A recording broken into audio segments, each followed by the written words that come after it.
on the table. So let me start on my left this time. Hi everyone, and good to see you here online and in person. My name is Karina Rana. I'm from Mauritius, and I'm here representing the Big Ocean States Initiative that is working to close the blue funding gap for local communities and SIDS, and that's what my paper focuses on. Hi everyone, pleasure to virtually meet you. My name is Gareth Byatt. I'm an independent consultant, and my piece focuses on the resilience and dynamism of cities on SIDS. Good morning everyone, my name is William Mongawakatonga. I'm from Fiji. I'm currently a PhD candidate in the University of Adelaide, and the paper I presented yesterday was co-authored regarding implementation of policies. Thank you. I'm Dan Hammett. I'm off screen. Here we go. I'm there. Hi, I'm Dan Hammett. I'm an academic at the University of Sheffield. The paper I presented yesterday, which is co-authored with Sarah Peck, who's with us online, and we'll talk a bit later, and Owen Parker, who's not with us today, was on sovereignty sales. Hi everyone, James Ellsmore from Island Innovation. We're one of the supporting partners for today's events today. Hi everybody, my name is Matt Bishop. I'm one of the co-directors of RESI, and I chaired the session on Safe and prosperous. Safe and prosperous societies. There's so many different phrases that I forget them.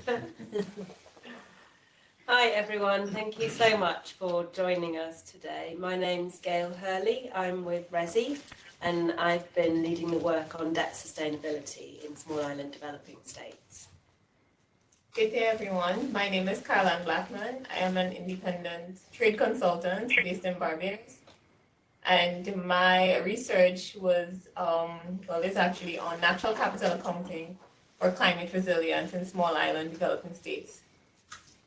Good day everyone, my name is Denise. I'm from Trinidad and Tobago, but I work at the Grantham Research Institute at the London School of Economics, and my paper was on improving the role of climate information and building an adaptive capacity for use. That's a tongue twister. Hi everyone, I'm Courtney Lindsay, a researcher at ODI and co-director of RESI. And I chaired session 1 on building resilient societies. Economies. Good day everyone, Kaleem Shah. I'm with the University of Delaware. I run the Island Policy Lab, which is a research center dedicated to science policy interface on islands. And I spoke yesterday about institutional capacity and data usability for decision making. Hi everyone, Josela, I'm from Cape Verde. I'm also an academic working for Business Higher Institute of Business and Economic Sciences. And yesterday I presented a paper on governance issues, participation of civil society, business into platforms of development. Great, thank you colleagues, and maybe we can hand over to our participants, Sarah online. Sorry, Sarah, nearly forgot you. Sarah, who's online, please introduce yourself. Thanks Emily. Hi everyone, my name's Sarah Peck. I'm a research fellow at Northumbria University in the UK, and I spoke briefly yesterday about how we can strengthen and expand civic space and civil society for greater inclusion, equity and empowerment within SIDS, and I'm very much looking forward to hearing your thoughts and experiences today. Thank you, Sarah, and I appreciate it's quite late in the evening in the UK. So let's hand over to the participants online from civil society organisations to introduce themselves. Maybe James, you can ask people to unmute. And if I could ask people as well, some of you, we can't see your full name, so if possible, it would be great if you could change your written name on the screen so we can see your name and organisation. So I might start by picking people who have done that already, as I can see them. So Chandel, if you're there, do you mind just introducing yourself? Hello, good afternoon. I'm pretty sure I'm audible. Like Chandel O'Neill pronouns needed. I'm from Trinidad and Tobago. I belong to different organizations and such. And for this one, I can see I'm representing the International Student Environmental Coalition. Thank you. Thank you, Chandel. And Zoe? Hi, I'm Zoe Ketela. I'm a PhD student at the University of Delaware in Energy and Environmental Policy. I'm in a class with Dr. Shaw. There's a handful of us, so just be prepared. Great. Ashanti?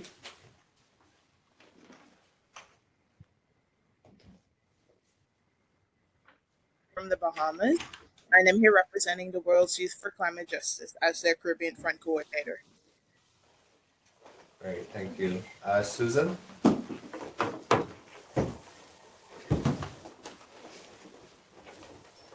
Hi, from Barbados. This is Susan Mahan. I'm the president of the Coral Reef Restoration Alliance. Coral. Great, thank you. Bennett?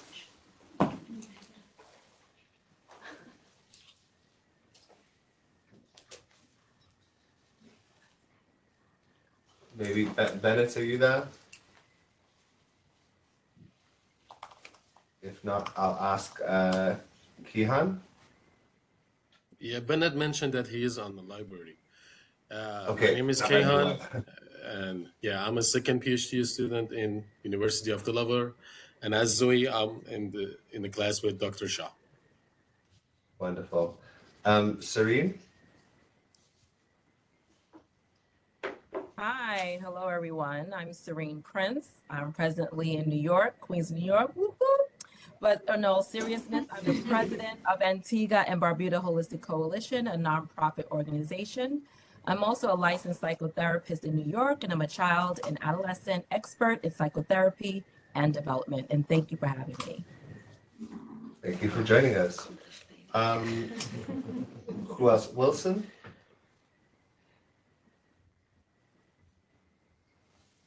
I'm not sure if all of the students might be in the library. So is there anyone else who I didn't ask? There's Wilson.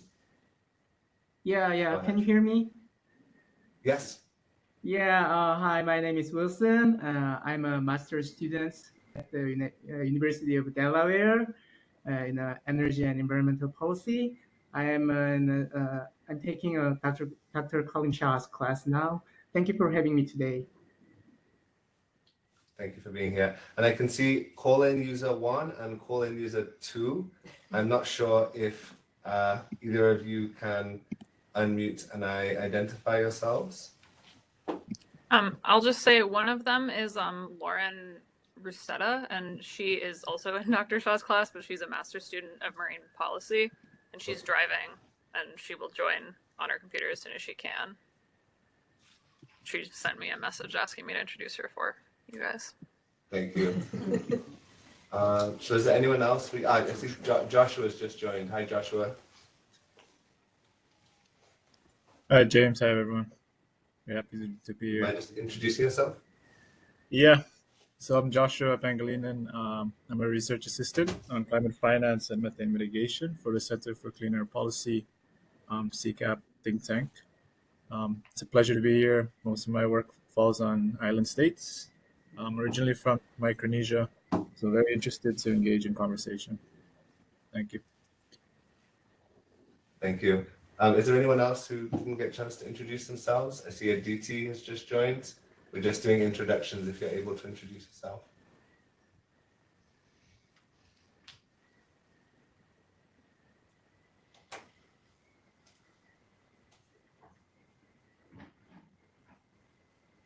Are you there, Aditi?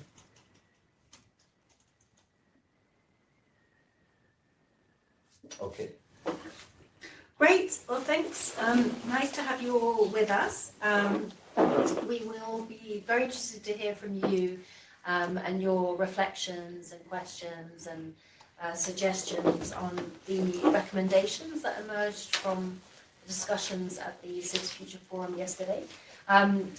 But in order to help you think about that, to reflect on that, we're going to have short summaries from the session chairs now. So if I can turn first to Courtney, you ready to go? On the resilient economies session. So there were, sorry, just to let you know, there were 5 thematic sessions yesterday. Resilient economies, safe and prosperous societies, a secure future, environmental protection and planetary sustainability, and then the final one was on the means of implementation, so the finance and data institutions, policies that are needed to implement the SIDS 4 agenda. So we're going to have short summaries from the session chairs with some complimentary remarks from the presenters, just so that you're up to speed on what was discussed. Off you go, Bonnie. Okay, so for the first session on building resilient economies, we had 3 panel discussions, citizenship by investment schemes, we spoke about debt, as well as technology transfer as a means of diversification in SIDS. So for CBI, Dan really took us through the citizenship by investment schemes, the need for us to rationalize and optimize their use for greater benefit in SIDS, while reducing the negative implications that come from them. And he spoke mainly about using greater transparency as a means. That was a key recommendation, greater transparency as a way of optimizing citizenship by investments to make them more attractive and more acceptable to broader players in the international community. In terms of debt, we had a lively discussion on SIDS facing the debt crisis, whether it's a debt crisis or a liquidity crisis. We'll be told later that it doesn't really matter, and that's just a distraction, because at the end of the day, SIDS are very indebted, and something needs to be done about it. And debt cancellation, is what will be needed in order to build, for SIDS to build the resilience. Then we spoke about technology and the use of technology as a means of helping with the capacity issues in SIDS. So we got very good examples of the use of AI in some countries. The Maldives in particular are using AI as a means of monitoring and evaluation in protecting the natural environment. And we also got examples from Barbados, who is moving toward renewable energy and energy efficiency.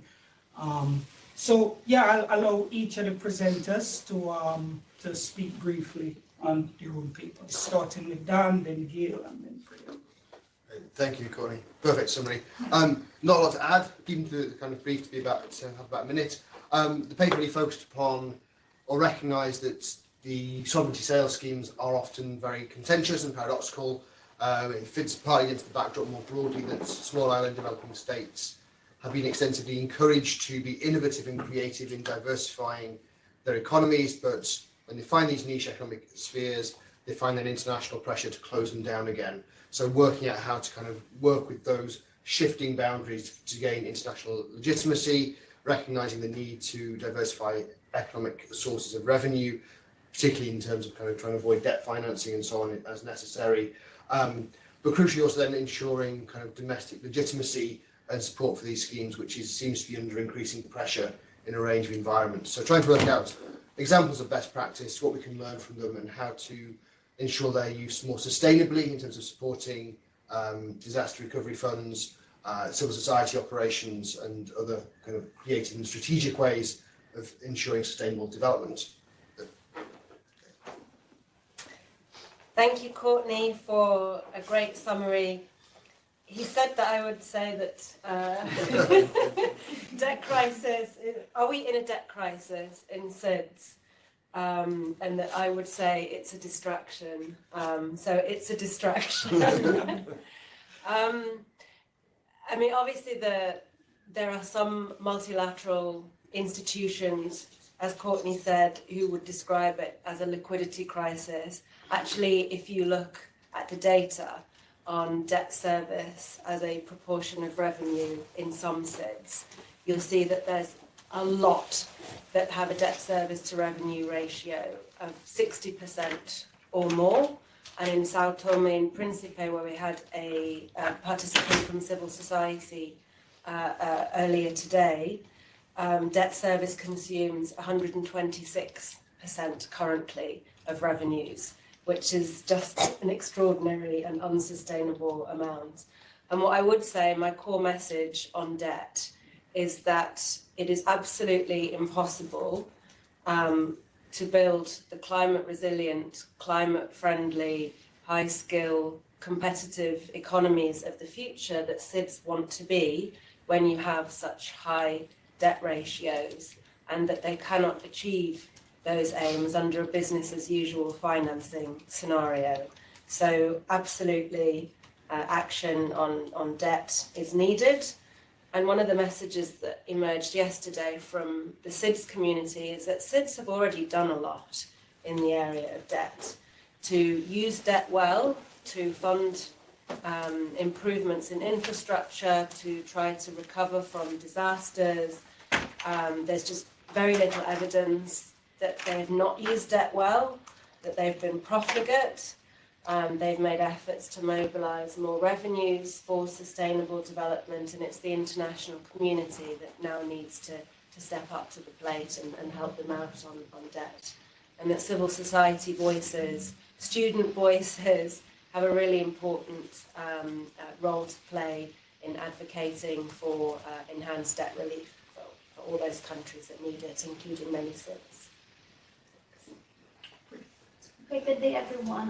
Priya Mohan, University of West Indies, St. Augustine. My paper looked at diversification, specifically diversification into climate resilient sectors. It begins with the premise that low levels of diversification in SIDS is one of the factors that leads to our vulnerability to climate change. And the paper outlines various sectors that we should be aiming to diversify towards to build our resilience towards climate change. And these include renewable energy and clean transport, the blue economy or ocean-based sectors, climate resilient cities, land and forestry, knowledge economies, and circular economies. And one of the key findings out of this study was that collaboration is key, collaboration with civil society in particular. And the paper found that a lot of the initiatives you would expect that private sector should be driving for diversification, but in fact, it's coming from the civil society, particularly in circular economy type products, in terms of waste management and conservation, in terms of blue economy products, forest and land use products. And we had a conversation this morning with Canary where they are doing similar studies with civil society, and they found various barriers that affect civil society in terms of entering these climate resilient markets, which the paper also find. And this would include issues like access to finance, accessing the markets, limited capacity. So I guess this is a conversation we would like to hear from you, some of those challenges that you face as civil society participants.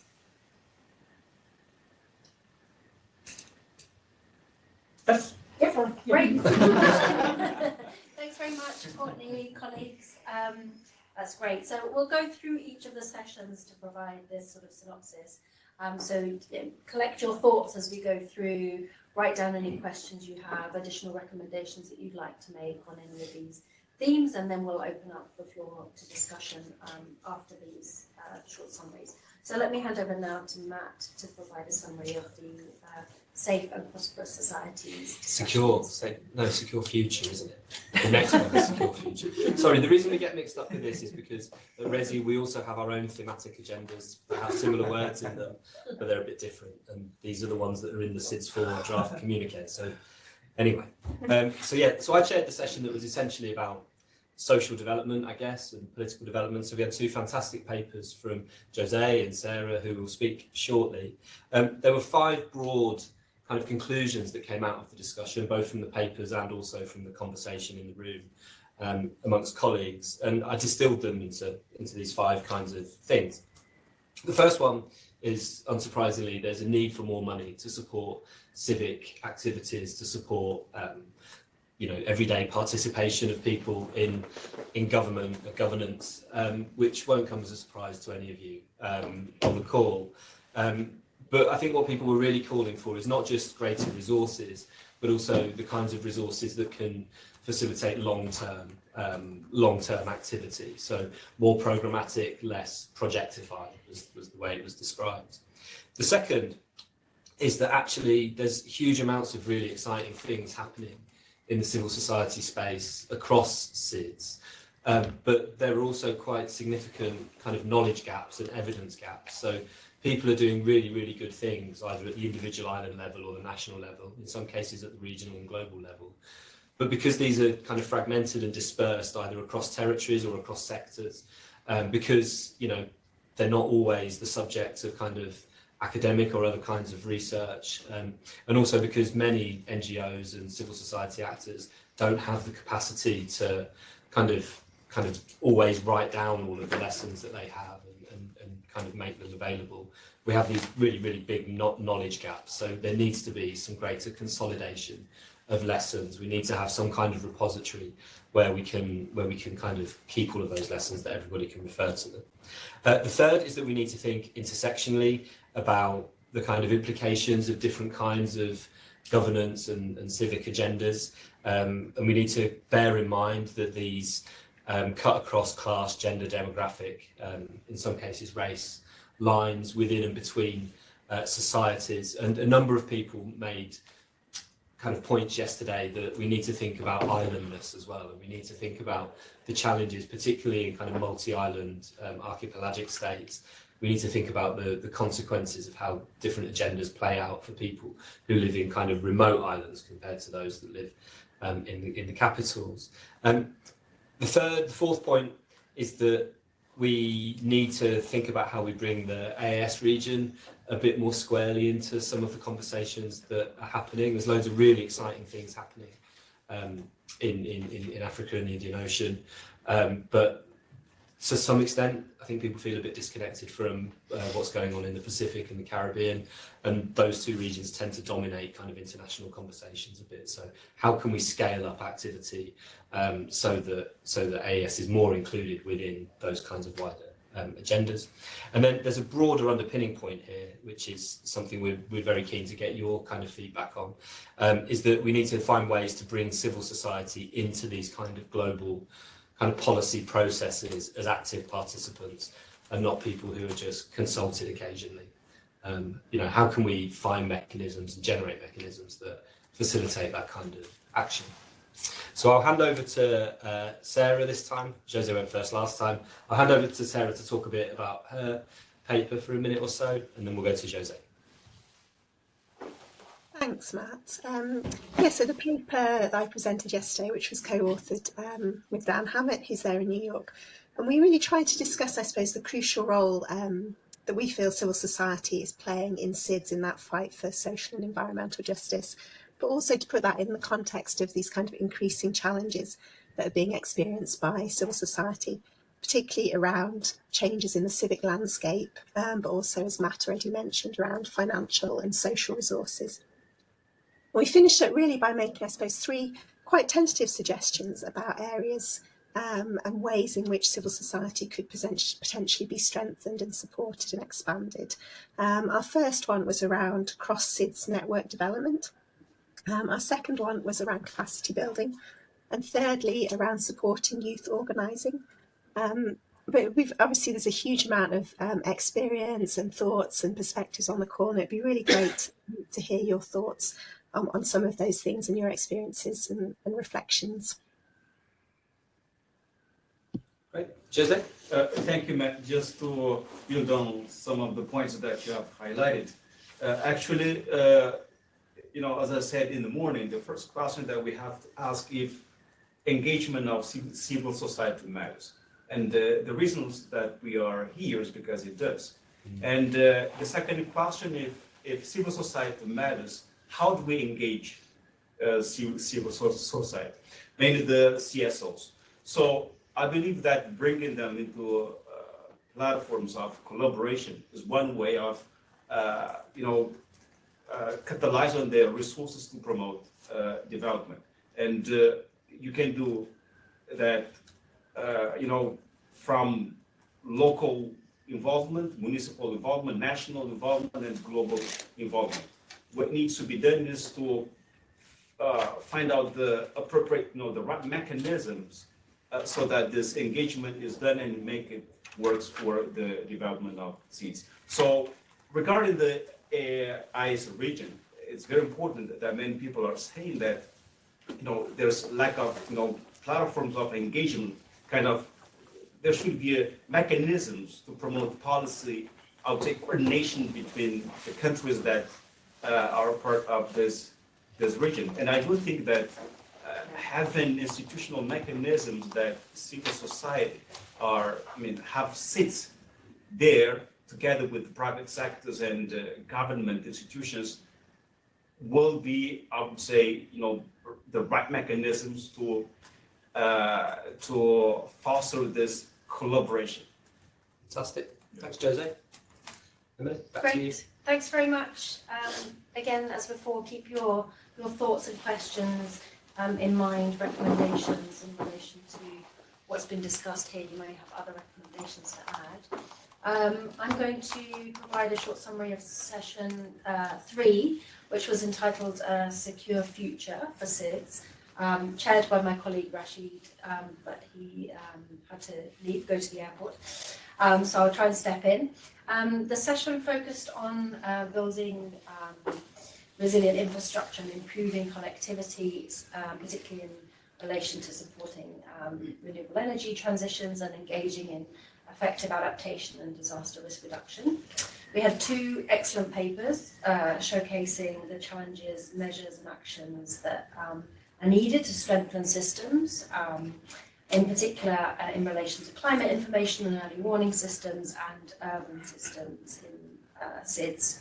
The first presentation by Dr. Denise Duki from the Grantham Institute at LSE highlighted the role of climate information, which is needed to devise effective policies for climate resilience and to manage disaster risks. And your research focused on the Caribbean region that has important lessons for all SIDS.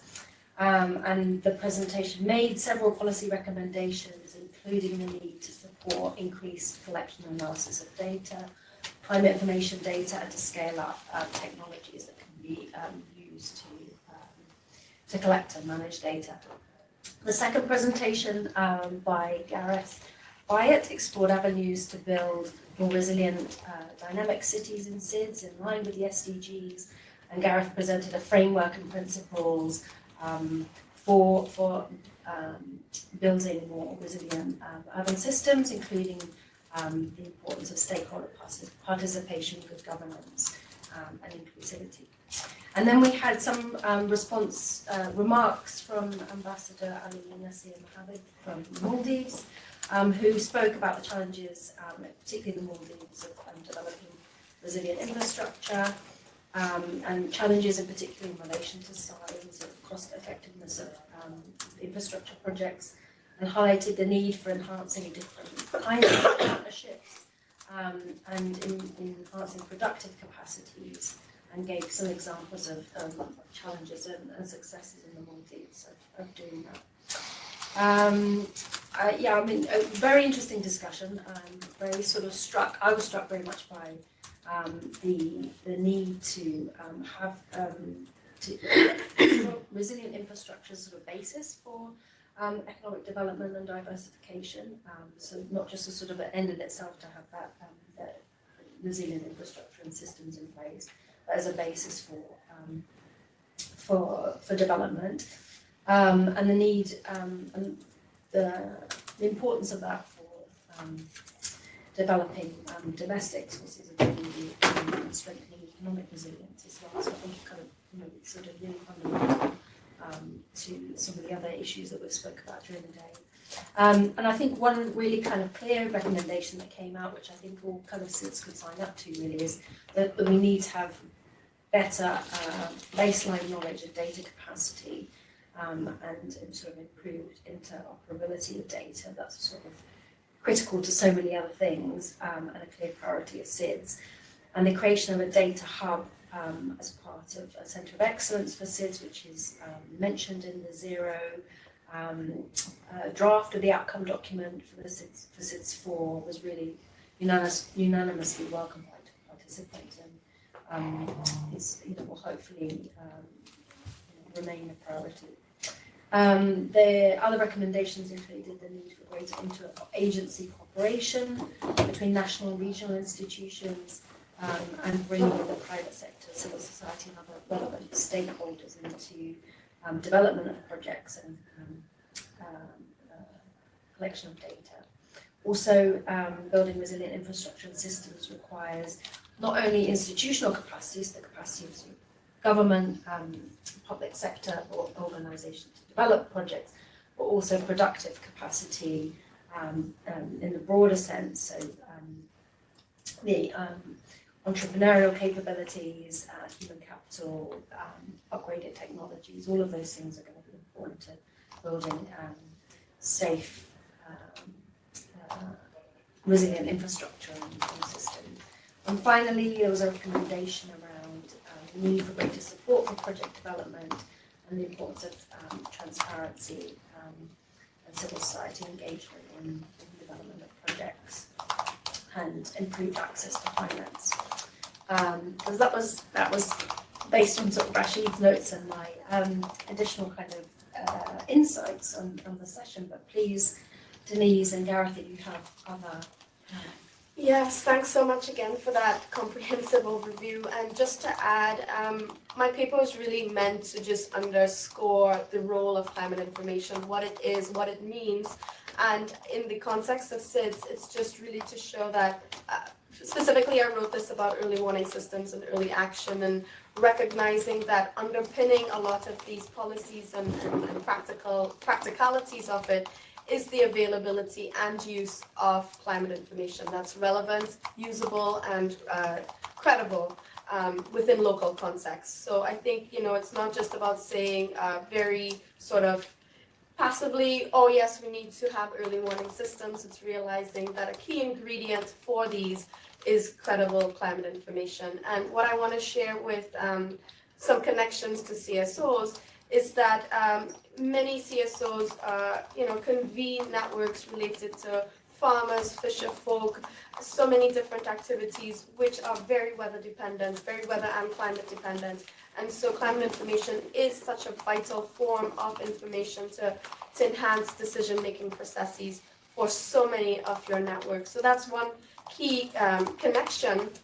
But also one of the recommendations that I made was to increase awareness of climate information. One thing that could be possible is collecting success stories of how it can be used or how it has been used by CSO informants and networks to showcase this importance and highlight this for other policymaking decisions.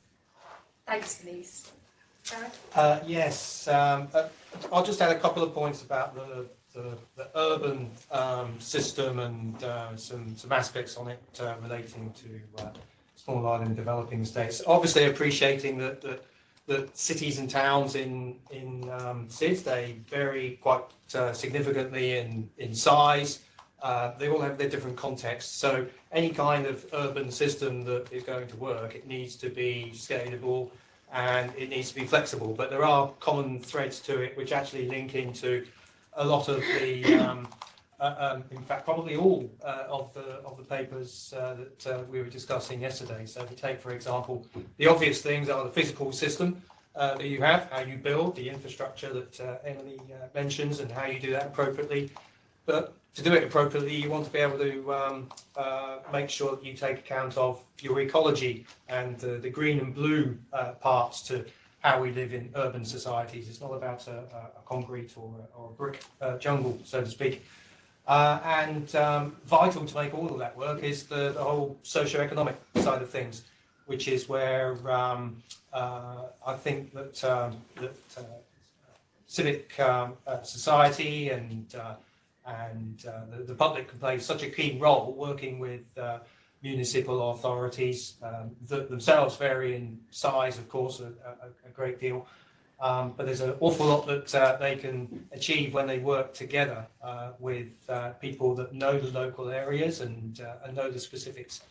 And that's about being efficient with the money that you have available or not available, as the case may be, and all of the resources that you have. So I just really wanted to emphasise the point that it's very important in any kind of urban system for a small island or for Manhattan Island here in New York. The concept is exactly the same, that you get the most out of it when you get people who live there and the civic society involved. Thanks, Gareth. Okay, let me hand over to Gail now, who's going to provide a synopsis of the fourth session yesterday on environmental protection and planetary sustainability. Thank you, Emily. So I chaired the session on environmental protection and planetary sustainability. We looked at how can SIDS achieve global action on climate change, sustainably conserve ocean resources, and restore biodiversity, which is so critical, as we all know. We had 3 excellent papers on quite different topics. One on deep sea diving. It's that time of day. The Resi team's flagging. Yeah. Deep sea mining from William in Fiji, natural capital accounting from Carl-Ann, and a proposal for an innovative blue innovation fund from Rasuna in Mauritius. So, of course, it's well known that SIDS have some of the world's most exceptional ocean biodiversity, and increasingly some of the world's most highly sought after marine resources, particularly deep sea minerals. And there's a lot of controversy over how to exploit these sustainably, or indeed whether to exploit them at all. The paper on deep sea mining, I think, was very clear that SIDS are looking for resources at scale. The background to their financing challenges is disasters that can be economy-wide. They can cost 1/3 of GDP or more. We heard a lot yesterday about the lack of concessional resources for SIDS. They're operating in a really resource-constrained environment. They need finance at scale, and there's a lot of interest in deep-sea mining as one area that might potentially deliver those resources at scale. So it's an area that is increasing in prominence, is very controversial, deeply controversial. And the proposal yesterday was that if SIDS are to leave these deeply sought after minerals in the ground for the whole of the global family, there should be economic compensation for doing so. William also talked about the importance of a coordinated approach to more effective marine management, including the management of these types of resources, to ensure that there is an effective approach. Carl-Ann spoke about the power of natural capital accounting for climate resilience as a potentially transformative tool to steer much better policy making and decision making in SIDS, so that policies and decisions balance nature with the needs of local communities and their well-being over time. She spoke about how natural capital accounting for climate resilience is being used, and a practical example of this approach being used in Belize, in the marine space, which has led to more positive outcomes. And I think the importance of peer learning across SIDS from these early experiences of how this type of tool and approach can support better decision making. Rasuna spoke about, well, where we see ocean exploitation happening now in the blue economy space, who is it benefiting? And while we talk a lot about the blue economy, actually this still does encompass a lot of oil and gas exploration, a lot of ports and shipping, which isn't necessarily as environmentally sustainable as we would want it to be, and that a lot of those companies are not domiciled in SIDS. So who is benefiting from current ocean exploitation? She also showcased some exciting innovations of blue economy, small and medium-sized entrepreneurs, including businesses being championed and stewarded by women, and businesses that are very often overlooked in the blue economy space and that actually don't get the funding they deserve, and that some of the funding for supposed blue economy innovations is unfortunately skewed towards some of these larger initiatives. So in response to that, she challenged the international community to support especially tailored blue innovation fund, specifically targeted at SMEs in SIDS, and which could offer them a range of financing tools. We had some really thoughtful feedback from the permanent representative of the Bahamas to the UN, who spoke about governance frameworks for the management of marine resources needing to be strengthened in really important, crucial ways if there is to be effective management of the ocean. And in particular, he put a proposal on the table for a World Ocean Authority, which should serve as a global guardian for the world's oceans, and which would serve as a resource for international norms on the ocean, legal counsel, technical assistance, financing, would have a range of functions to ensure an inclusive ocean economy for everyone on the planet. So perhaps I can invite Carl Ann to say a little bit more about her paper on natural capital accounting for climate resilience. Thank you so much. Just to build on what Gail says, the paper really presented the issue of climate change as a multifaceted issue. And currently literature has shown that climate change policies oftentimes operate in segregation, and that results in disjointed approaches to climate change. So it does not necessarily have the effect that it should in addressing climate change, because that multifaceted nature is not accounted for. We can see it in the effect that it has on our communities, ecosystems, and our economies.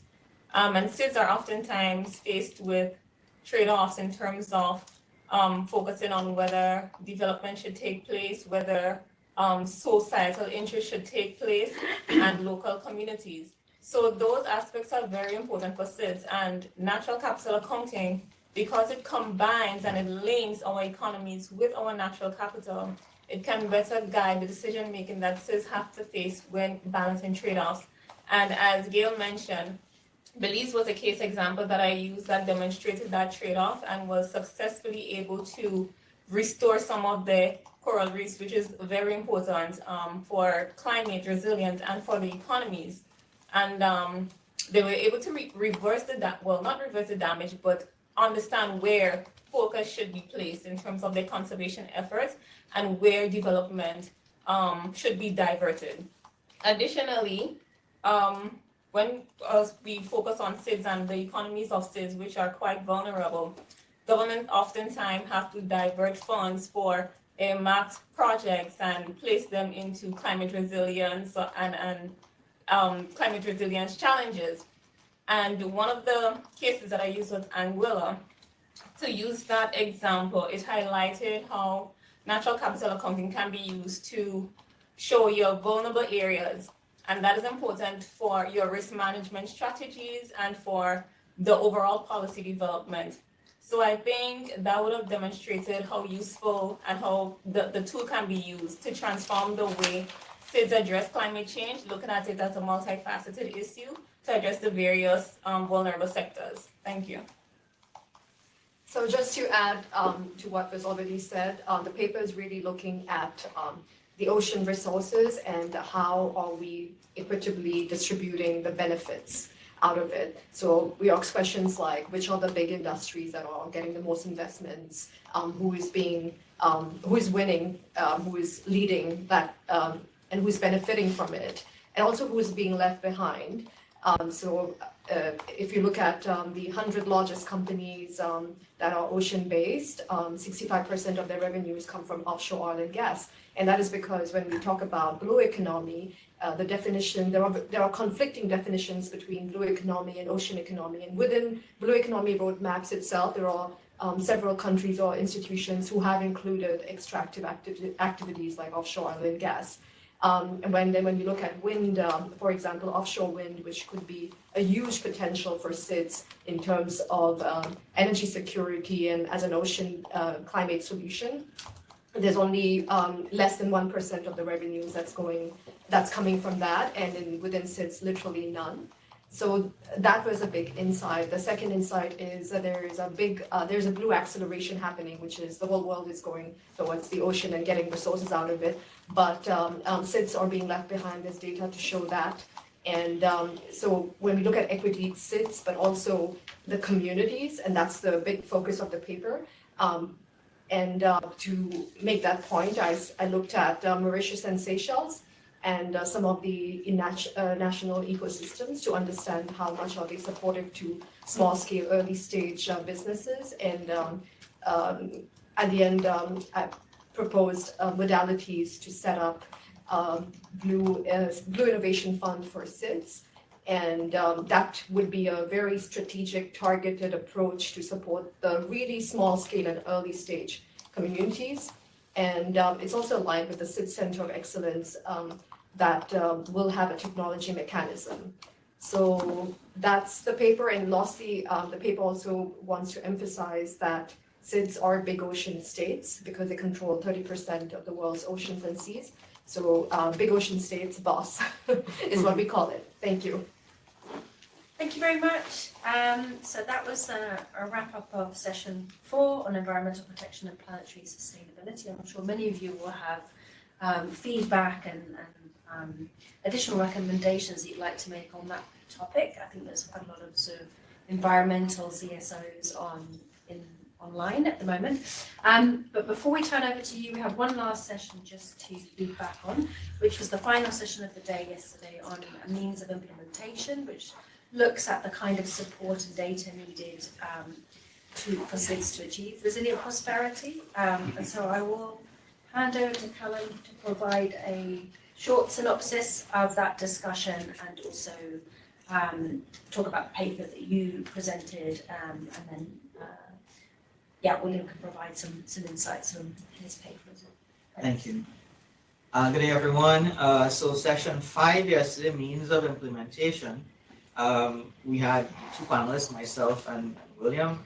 We had it was chaired by Simona Marinescu, excuse me, who's a senior advisor with the UN Ops, and we had a respondent, Mr. Tomasi Blair, the permanent rep for Antigua and Barbuda to the UN.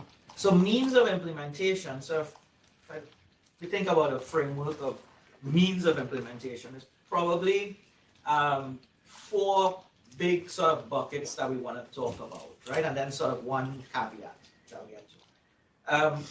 One is policy, so formal and informal policy. Formal policy, your laws, your regulations, and so on. And informal policies, your norms and traditions, and so on, which are very important in islands given sort of the heterogeneity, as we spoke about in many of these sessions. Your second pillar, your second bucket is your processes. So these are the means, the vehicles through which you get your policy implemented, right? So you have your institutions, your governance structures, your administration, and really also your accountability, right?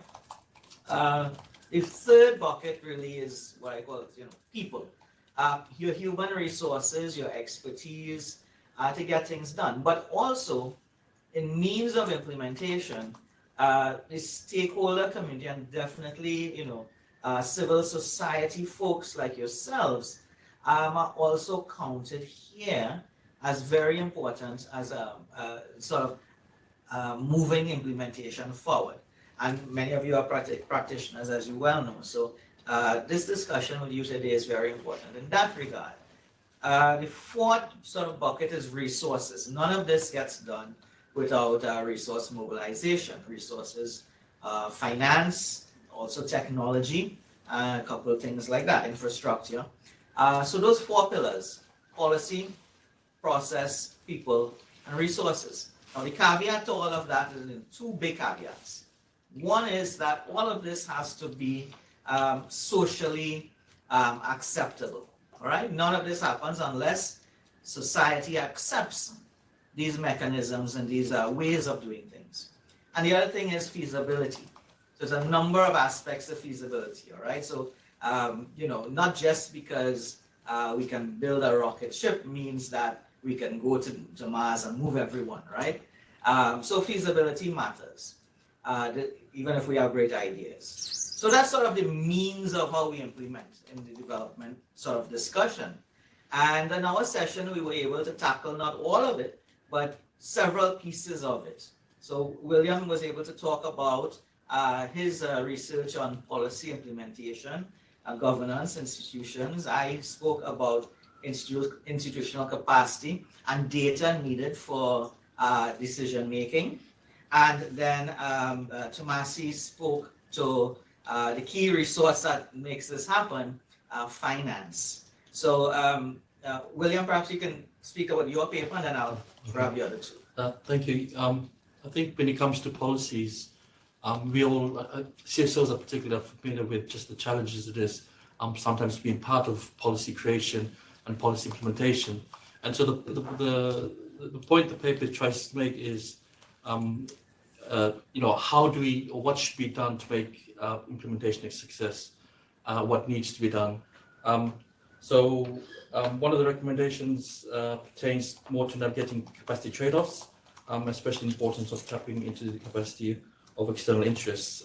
So the aims and interests sometimes of external actors will not always align with each other or with elements of the SIDS agenda, but it's always important that they understand local contexts, because most of the times you have people that parachute in, they want to implement something new, or they have this lofty idea, but it doesn't make sense when it comes to, say, like building a road or something when no one lives there, and it's good, it's a road, but what does it serve? I mean, there's a lot of some mismatches with some of, and just one of the recent example in Fiji, there was this permanent secretary that signed a deal with a private company to do windmills, and it's a good idea, but then they had to do a U-turn because of some legal issue. So these things happen while the policy is there. I mean, the execution, on the other hand, sometimes is it's problematic. So that's what this paper is pretty much touching on. So it's just being mindful of that, and sometimes in many instances, the capacity is obviously lacking. And in the paper we talk about we need to recognize that in many cases there is a lack of capacity when it comes to technical stuff. And in another case in Fiji, they built the windmills in the wrong place. And then that happened, and so you have all these windmills sitting there, but it's not generating power. So you can have all these great ideas, but when it comes to the practical application, that's where the problems go. So that's what the paper touches on, knowing the local context, because it's important. Thank you. Thanks, William. Adding to that, so I spoke about institutional capacity and usability of data. So thinking about, thinking through this evidence-based decision-making concept that we all try to bring to reality as policymakers and practitioners, right?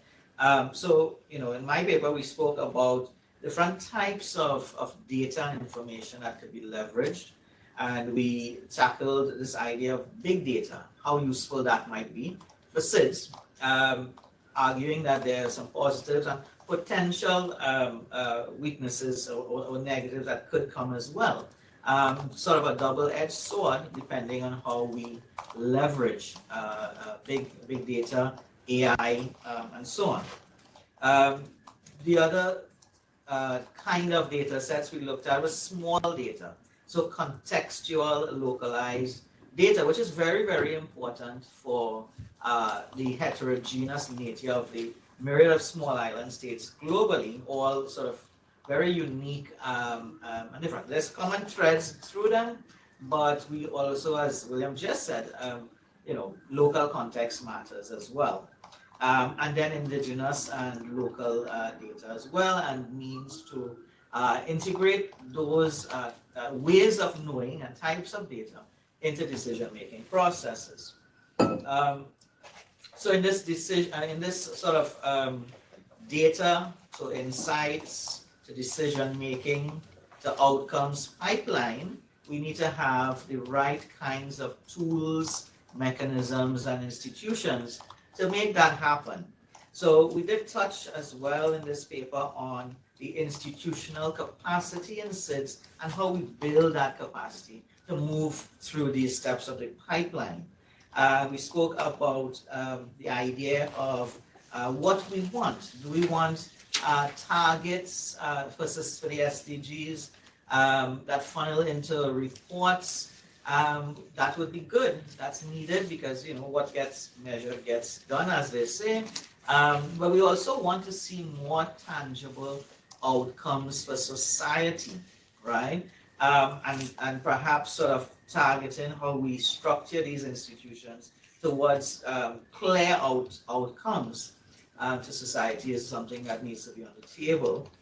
So we talked about sort of forms of how institutional capacity might look moving forward. It's for information and data platforms, some that already exist, whether these can be utilized, reinforced, whether we need new kinds of formats, data and information or knowledge hubs, for example, and then how we build those out in-country, regionally, and even pan-SIDS across the globe moving forward. That's sort of the capacities that we need to do that, and sort of getting the dynamism of that happening with information flows and the right actors involved in the right ways. So that was what my paper was about. I'll quickly try to summarize Mr. Tomasi Blair's intervention, which is really, as I said, fundamental. He spoke about financing all of this, financing implementation. And he had two main points, really. One was about the reform that is needed in the international financial architecture, and his point on SIDS using the avenues that we have through the international mechanisms to advocate for ourselves and put forward our own ideas on how financial architecture can service us, SIDS. He spoke about the multidimensional vulnerability index and the work that was done on that, and perhaps that being part of the puzzle. He spoke about how we have conversations about SIDS being seen as investment worthy despite having these sort of inherent vulnerabilities, and making those arguments stronger, and with data-driven discussions that can drive the right kinds of investment. And he also mentioned perhaps the Center of Excellence can have a role in that kind of activity. How do we invest in opportunities? How do we bring investors into opportunities? Bankable projects. And he also mentioned this public sector financing and private sector financing. Another point that is something of a sticking point for several SIDS is sort of the bureaucracy around the financing processes and how we streamline those, or we build capacity to move through those financing processes. And then the second thing that main point he spoke about was the debt sustainability support services concept, which will be part of the zero draft, as he mentioned. And making that kind of service entrenched and institutionalized and free to SIDS. Thinking about innovative tools to deal with this debt issue, as Gail also spoke about, and then also and providing, having services that provide strategic advice for SIDS. That was it. Thank you very much. Thanks to all my colleagues here for excellent summaries of the discussions yesterday. As you can see, there was a lot, and we went through a lot of different issues, different recommendations. This is a huge agenda, of course, for SIDS, but I think it was great to be able to concentrate some of these ideas down into some very specific recommendations. But what I want to do now is to open up to the online participants. I think a few more people have joined, maybe, since we did introductions. So Yes, I was going to suggest that we ask a few more people to introduce themselves. So for those of you who joined, we did do introductions for everyone at the start. And as I can see on the list, a number of people. Or I'm going to pick on you first, if that's okay. You just quickly introduce yourself. Okay. Good afternoon, everybody. Oro Fraser from Open Society Foundations. I led all of OSF's work supporting local actors on climate justice over the last 3 or 4 years in OSF. Thanks. Thank you. And you, Gratna? Hi, I'm having a bit of difficulty opening my camera, so just give me maybe a second. It's blurring out my background and myself a lot, but happy to introduce. I'm Yugratna from India. I'm currently a graduate student at Columbia University, so I'm in New York. I would have joined you today, but yeah, I'm just finishing up some classes. So I'm one of the 2 global organizing partners for Major Group for Children and Youth, which is leading a lot of work in lead up to the SIDS 4, especially the youth forum that's taking place there and the youth declaration that's underway. And some of our colleagues are online and some are in person. Karuna is there in person and some more colleagues are online, and I'm sure they will give more updates on what's been happening.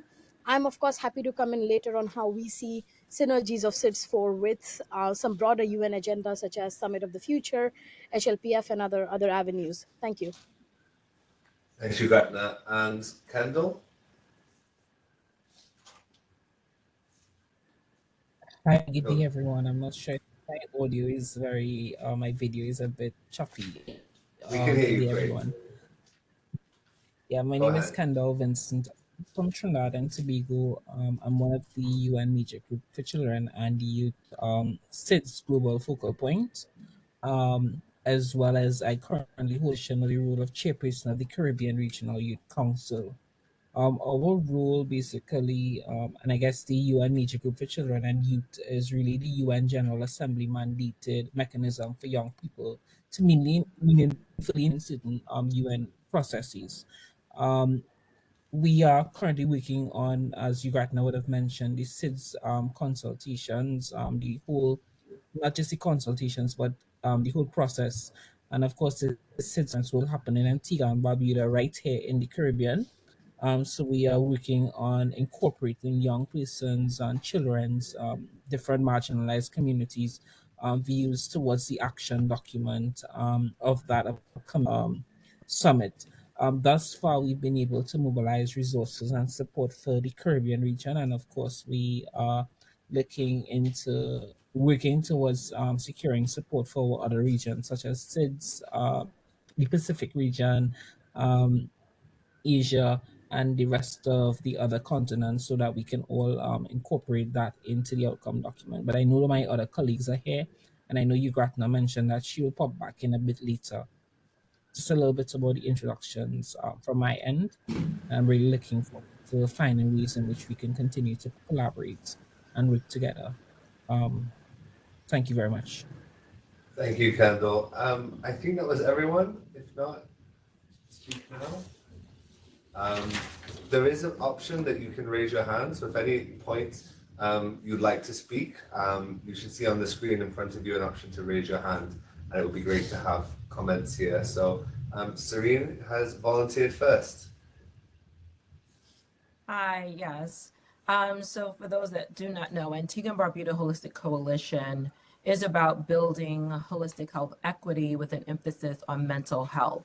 And so my hope is that for SIDS, that there will definitely be a highlight on mental health because that does influence in the way in which we impact with our environment.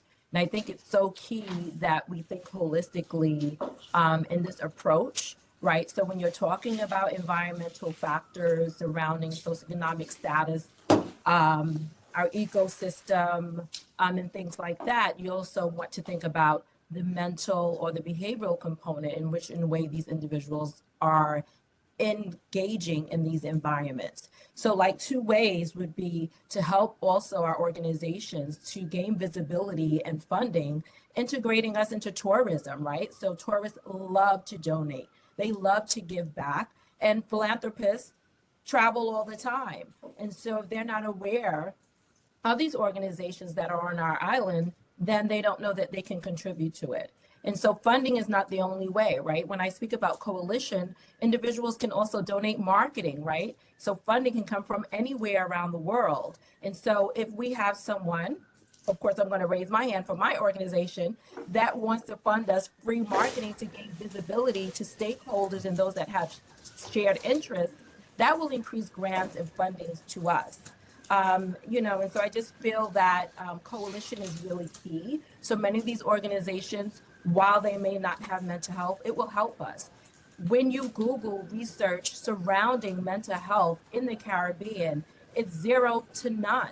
There isn't sufficient research surrounding mental health and the needs for our youth, particularly to gain access to quality, compassionate, and culturally affirming mental health care. And so if we form coalitions, let's say myself and another organization that's surrounding beach cleanings and things like that, perhaps they can help us gain data from those that want to engage with them surrounding their mental health. In addition to that, they may learn that the mental health capacity or in which there may be lack of access to mental health care, that's influencing in the way in which they're engaging with their environment, engaging with their beaches.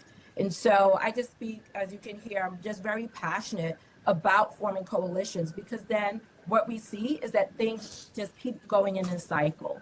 You just have a cycle of these things happening, they resolve, and then they reoccur again, because the core of the matter really and truly is mental health. And so this year, Antigua and Barbuda Holistic Coalition, we are really putting an emphasis on our youth. And so next month, I'll be doing an in-person mental health workshop at the church and at a school. And so it's just really important to form coalitions. And I'm hoping other organizations will open up themselves to that. And I'm hoping that before this year is over, that we will begin to do real hardcore research in mental health. And if anyone wants to take this on, we need mental health without borders. We have doctors without borders. We need mental health without borders. And we need to bring in our licensed psychologists, our psychiatrists, to do really impactful psychological evaluations so persons are not being criminalized. Our youth are not just being criminalized, and look at like sort of criminals or wayward persons, and really start to look at the mental health and the brains influencing some of these behaviors. Thank you for allowing me to talk. Thank you, Serene. That was great. And I can see Shandal have raised their hand. Shandal? Hi. Okay. I've been in the past, currently, I don't know what, okay, Overshoot. I technically belong to the youth engagement group for climate Overshoot. And then I know in UNAE recently, the whole resolution came out against geoengineering, which is fair and everything.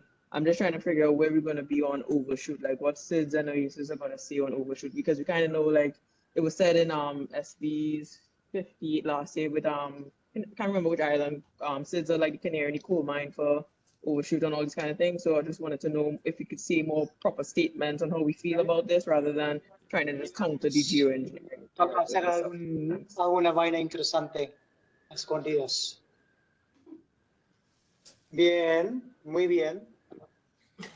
Sí, claro, somos lo mejor. For a great Spanish, but I'm just going to mute Ella es de you. Tobago. Okay. No, pero muy buen.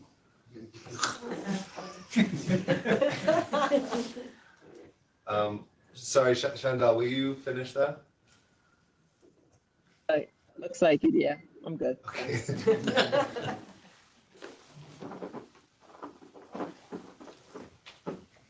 any more comments? I mean, I just wanted to mention, actually, I should have said this at the start.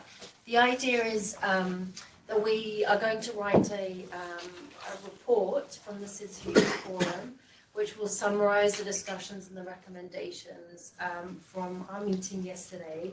But we're going to incorporate into that additional recommendations and suggestions from civil society, because of course you are experts as well. The discussion that we had earlier today with another group of civil society organisations was incredibly rich and useful, and there were a number of recommendations that were made in relation to these 5 agendas of things that we haven't spoken about yesterday. So, it's really important for you to jump in with your suggestions, because we can capture these in the report, in the SIDS Future Forum report.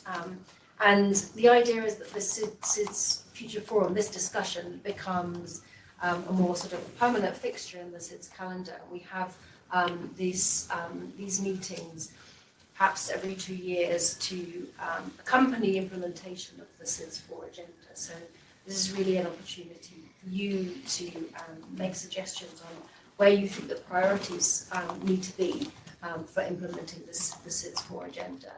And from your work, if there are particular examples that you want to share that you think can be scaled up, that we can incorporate in our summary report of this discussion. So please feel free to jump in with other examples and recommendations on any of these agenda items that we have that we're talking about.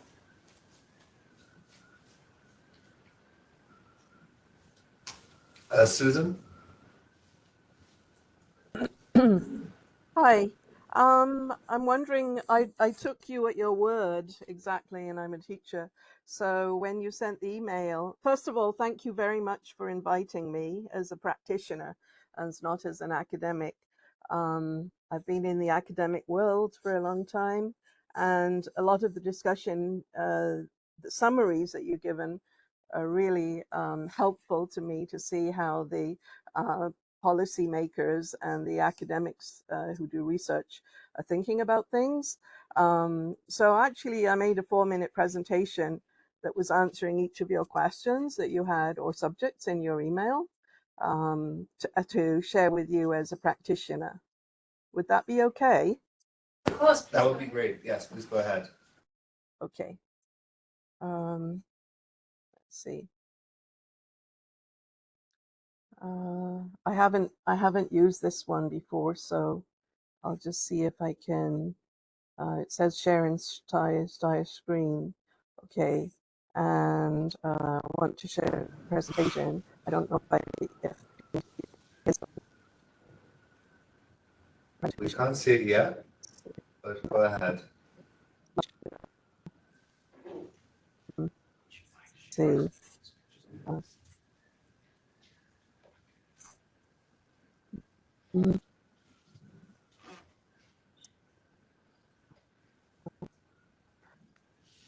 It says not.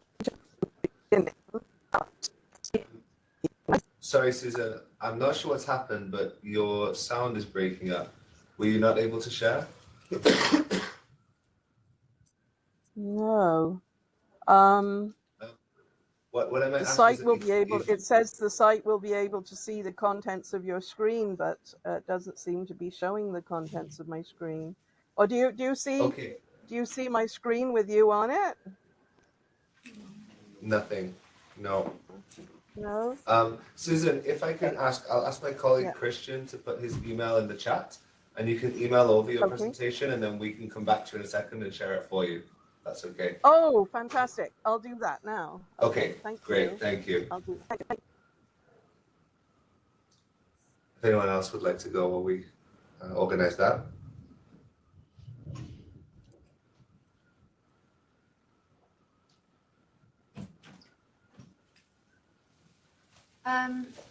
In the meantime, I'm sure many of you would like to go. Okay, there we go. Ashanti? Thank you so very much. Firstly, thank you for extending the opportunity for me to be here today.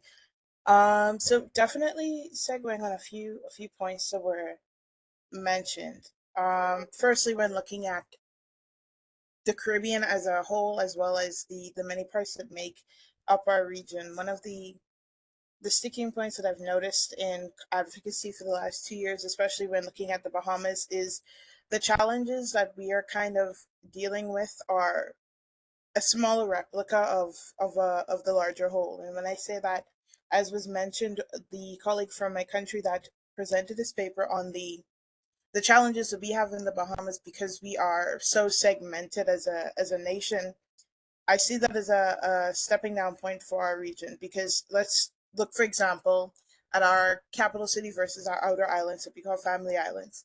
There is a distinct difference in terms of development and progression, because whether we sometimes in our country like to acknowledge it or not, these outer islands can be considered marginalized communities because they don't have the direct access to a multitude of things that are presented in the capital.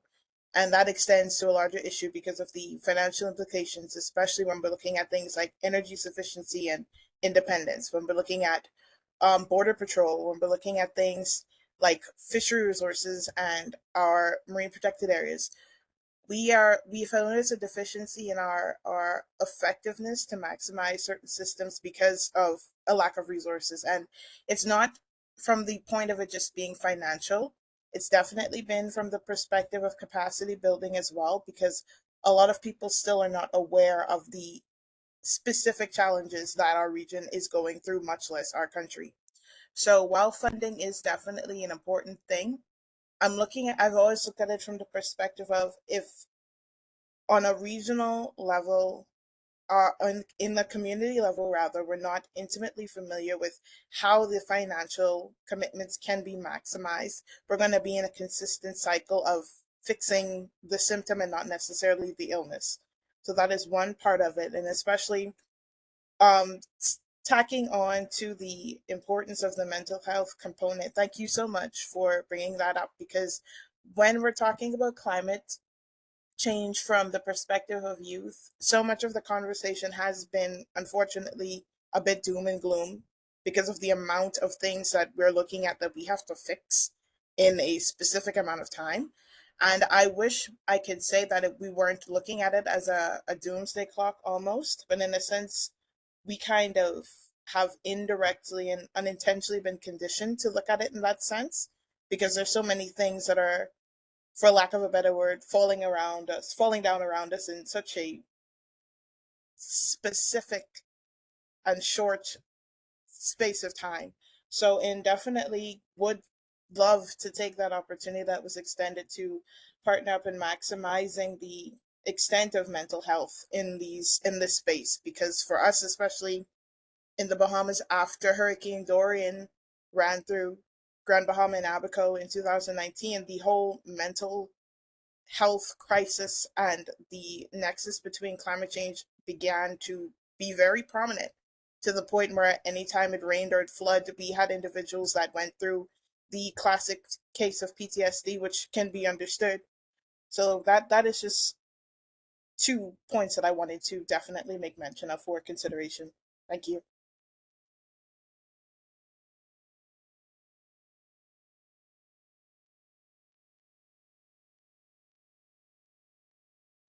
Kendall, would you like to go ahead? Thanks very much.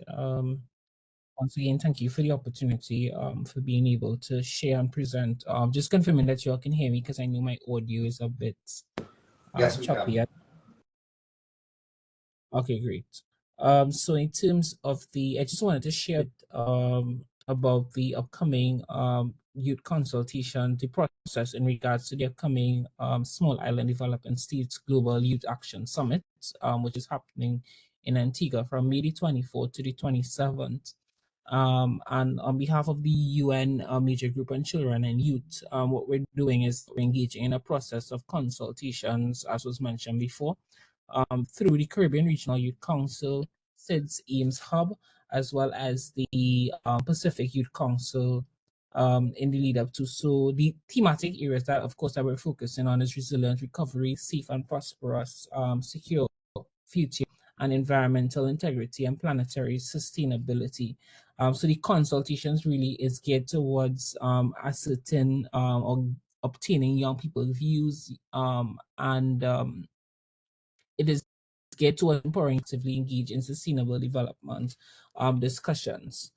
So we do have, in terms of what we're planning to do, is in country, both in country consultations. So in the Caribbean, what we have actually kicking off from this weekend, leading up to SIDS, we are conducting 10 in country in person consultations, as well as 1 regional consultations. And of course, that process will be continued as well in the Pacific region, as well as the IS region. So I'm just going to throw it over to you, Gratna, for a bit, just so that she can probably, share some more or give a bit on her end. You, Gratna? Yeah, I'm happy to come in quickly. So there are 2 things that may be worth adding to what Kendall said. So in addition to, of course, mobilizing some of the work that's happening in those countries in SIDS, we are also looking towards bringing some of these perspectives at ECOSOC Youth Forum that's happening next month in April.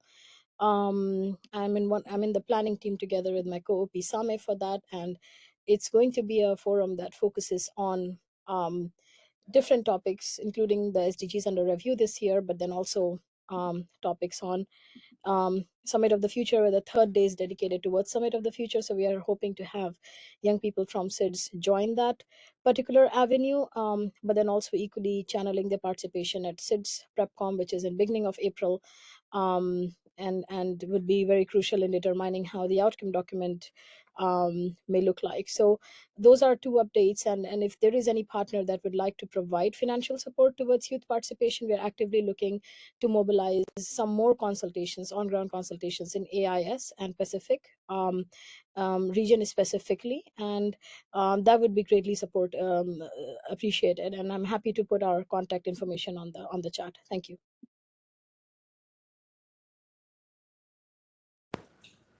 Thank you very much, Ugratna and Kendall. We've now got Susan's presentation. So hopefully we can bring that all up on the screen. Jerome, let me know when you share it. There we go. That's working perfectly. So Susan, please go ahead. Cool. Thank you. Can you hear me okay now? Sounds okay? Great. Okay, fantastic. Okay, so as I said, I did this presentation especially for this forum, and I'll just keep an eye on the clock, and you remind me if I'm going too slowly. So 5:28, so 5:32, right. Okay, so off we go. Can I advance it or do, oh, there we go. So you asked for an example of where Coral, this is a Coral Reef Restoration Alliance, has observed significant progress.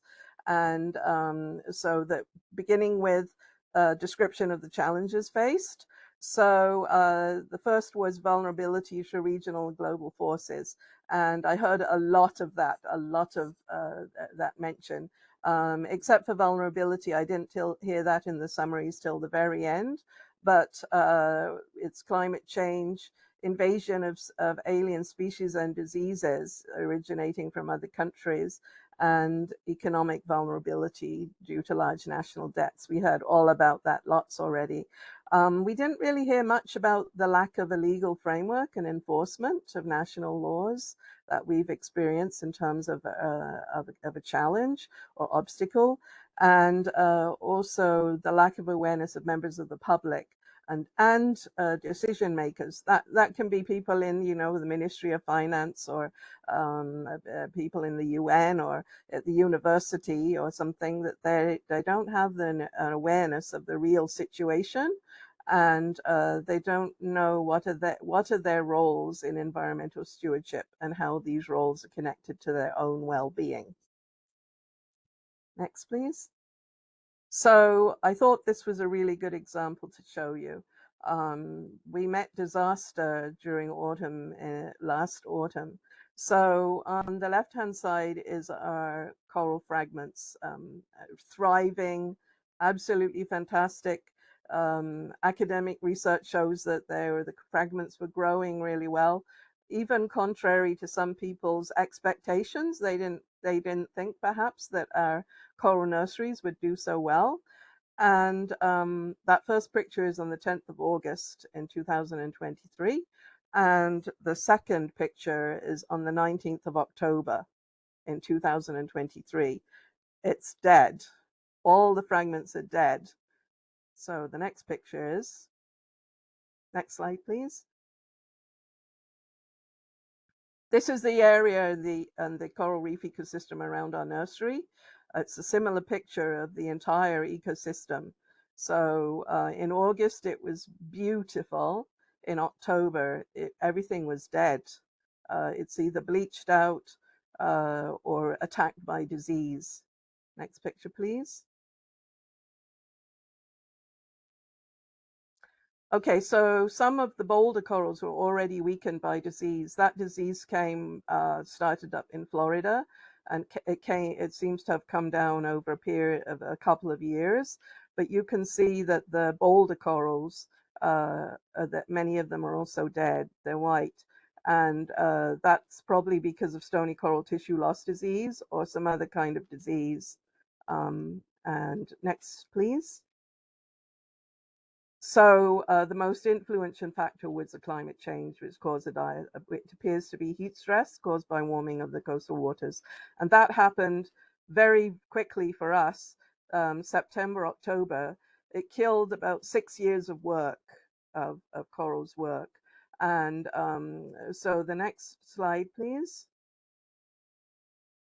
shows that the Caribbean Coral Reef Watch had shown that the heat stress was at alert level 2, which is the associated with widespread bleaching and some mortality of corals. In our case, it was a mortality of a lot of corals, and it happened, as I said, very, very quickly, and they haven't recovered.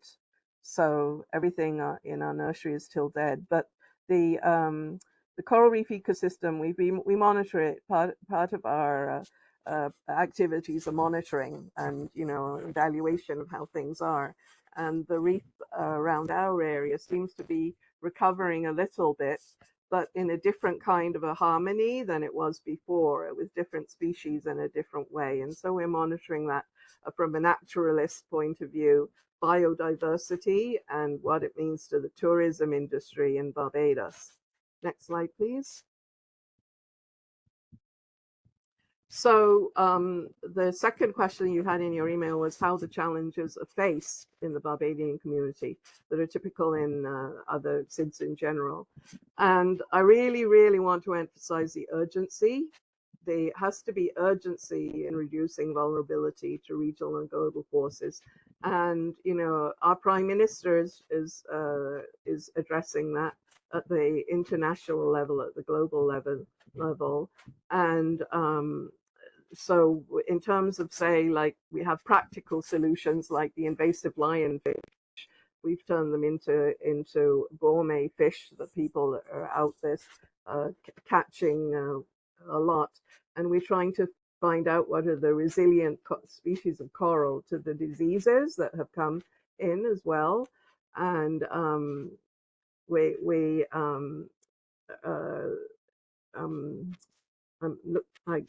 having difficulty in seeing the printing of the other thing there, but strengthening the legal framework and national laws. We have the development of a marine spatial plan for Barbados, and we had the coral reef report card, and we had the updating of the coastal zone management plan and so forth.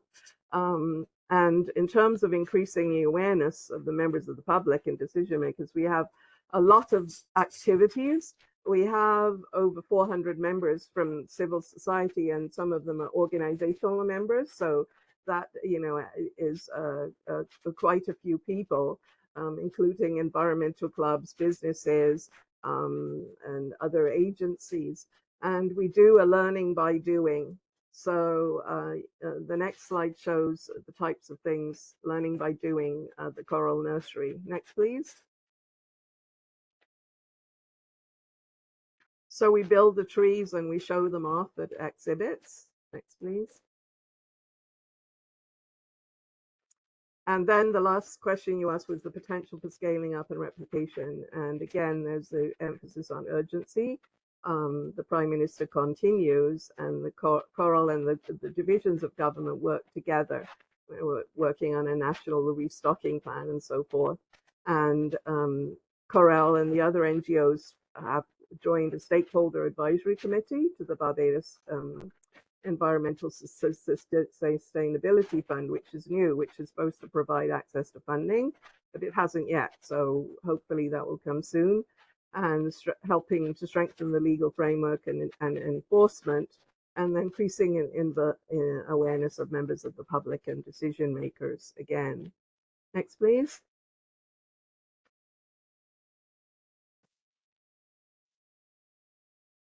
All right, so we have two approaches: physical restoration and engaging members of the community.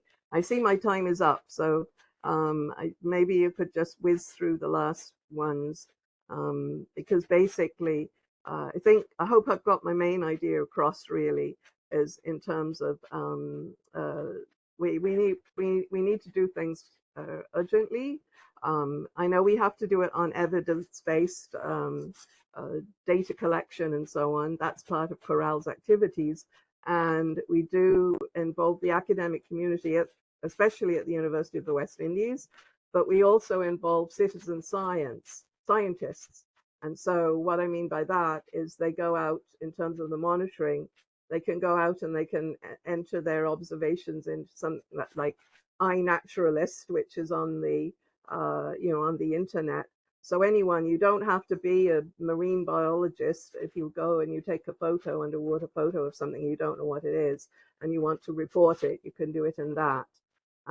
So we have all sorts of ways and means and of advising and informing our own members, and then by extension, members of the other civil society groups, like environmental clubs of children, church groups, people, service clubs, all sorts of people.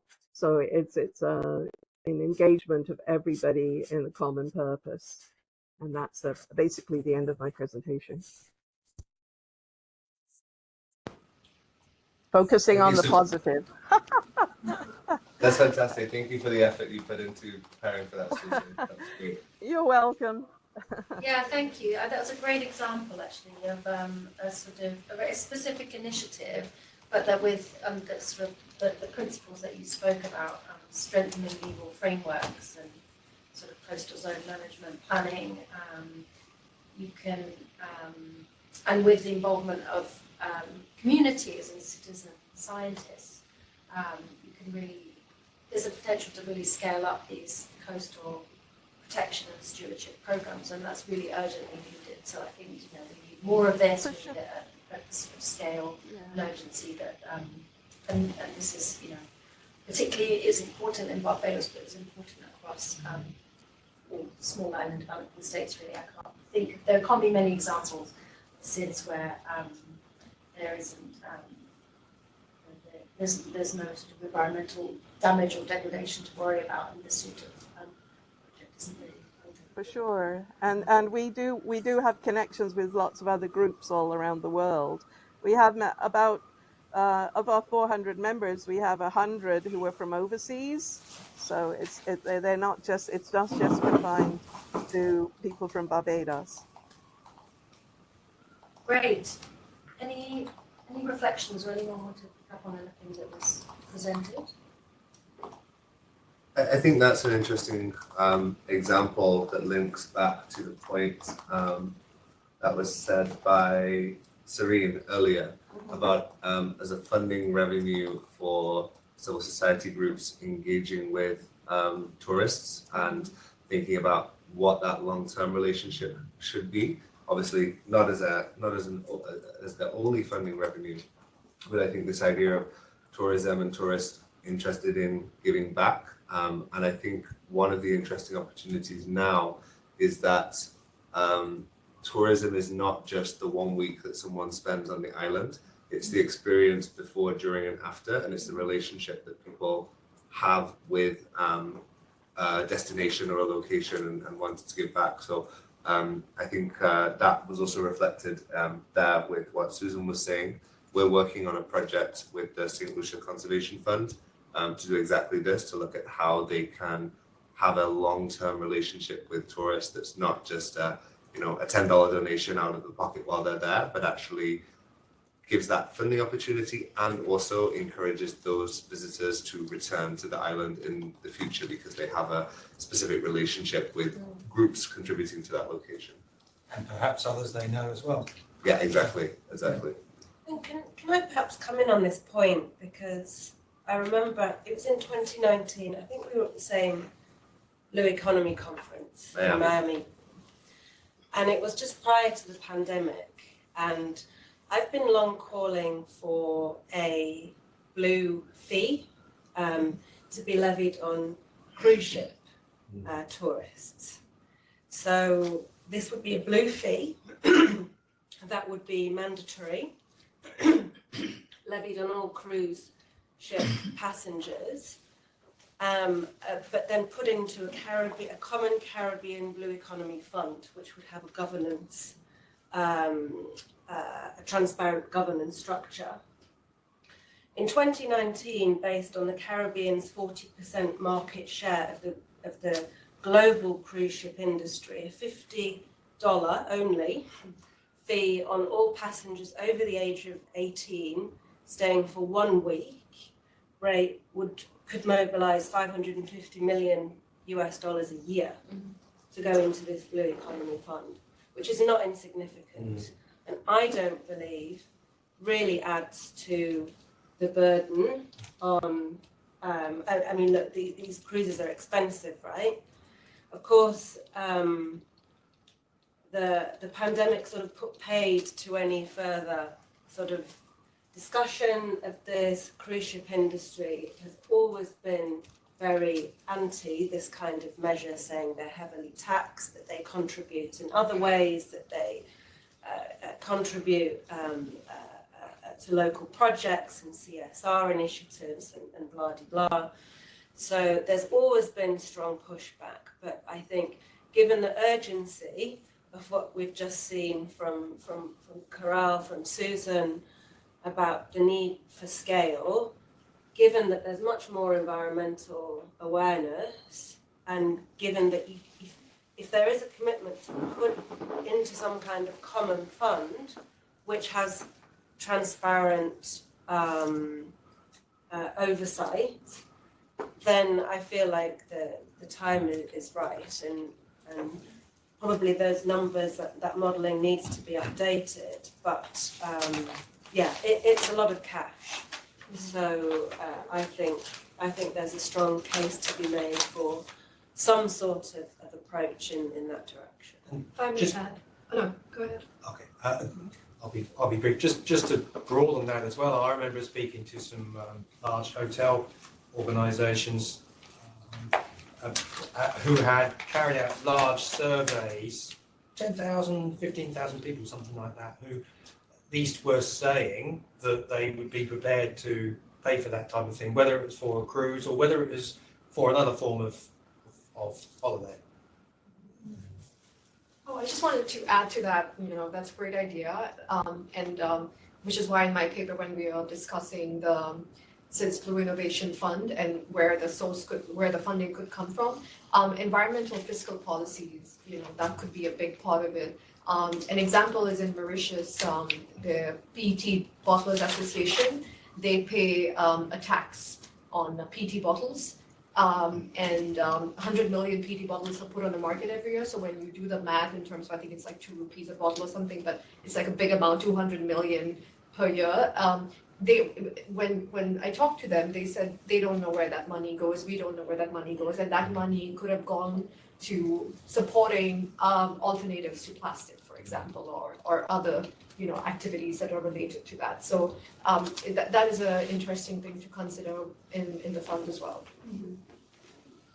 Yeah, sorry, I chuckled because I thought of Fiji as an example, as a bad example. Fiji did the same thing. We had an environmental levy tax for plastic, so it's like 5%. I think my issue with that was we did not know how the money was being used, and that was the biggest problem. So I think what they did was they took the money and just used it for other.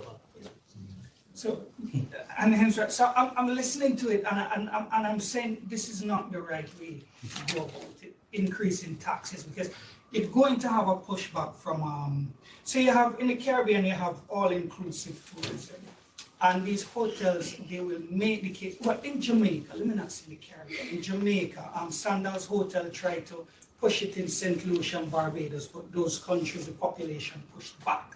So in Jamaica, you have this situation where a tourist may come for 1 week and he's locked into the hotel. He comes, he goes to the hotel, and the next time he leaves the hotel is to go to the airport and fly out. So you have the hotels that capture the benefit of the hotel industry. The airline captures the benefit.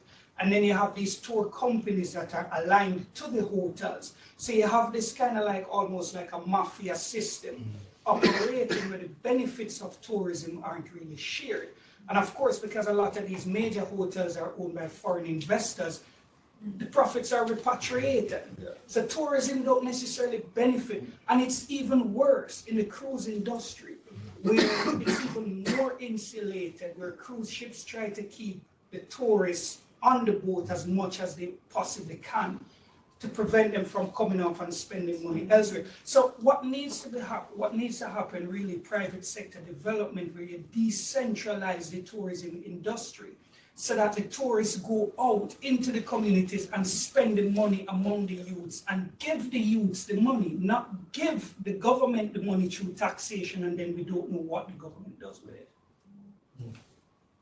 Well, just on, yeah, I mean, I spent a lot of time early in my career researching tourism, actually, and always wanted to come back to it. And it seems to me that, like, what Gail's proposing specifically for the cruise ship industry is long overdue. It's not just the case that they invest in whatever they say they invest in. The cruise ship industry generates enormous negative externalities, right? They essentially free ride on the natural patrimony of the Caribbean. In the Caribbean region, leave aside the Pacific and Indian Ocean and elsewhere for now, the Caribbean region is the only place those cruise ships can go for large parts of the year. And yet the region has never been able to tax them adequately. And this is a bone of contention with on-land tourism as well, right? Plenty of on-land tourist organisations complain about the fact that there is a room charge. The one thing they can charge is the room tax. So they charge the room tax of, well, I don't know what it is these days, $100 a night probably, maybe less than that, I guess, $100 a week. So there needs to be some equity just from that basic fairness kind of principle. But it also seems to me that the reason we've never had a mechanism like this is that the cruise ship companies are really, really good at dividing and ruling Caribbean countries. So what they do is they refuse to come to any country that seems to be like it might be proposing these kinds of things. Or they do what they've done in Haiti, they buy private islands. So they basically have their own private islands that they can just go to. People have no idea that they're in Haiti.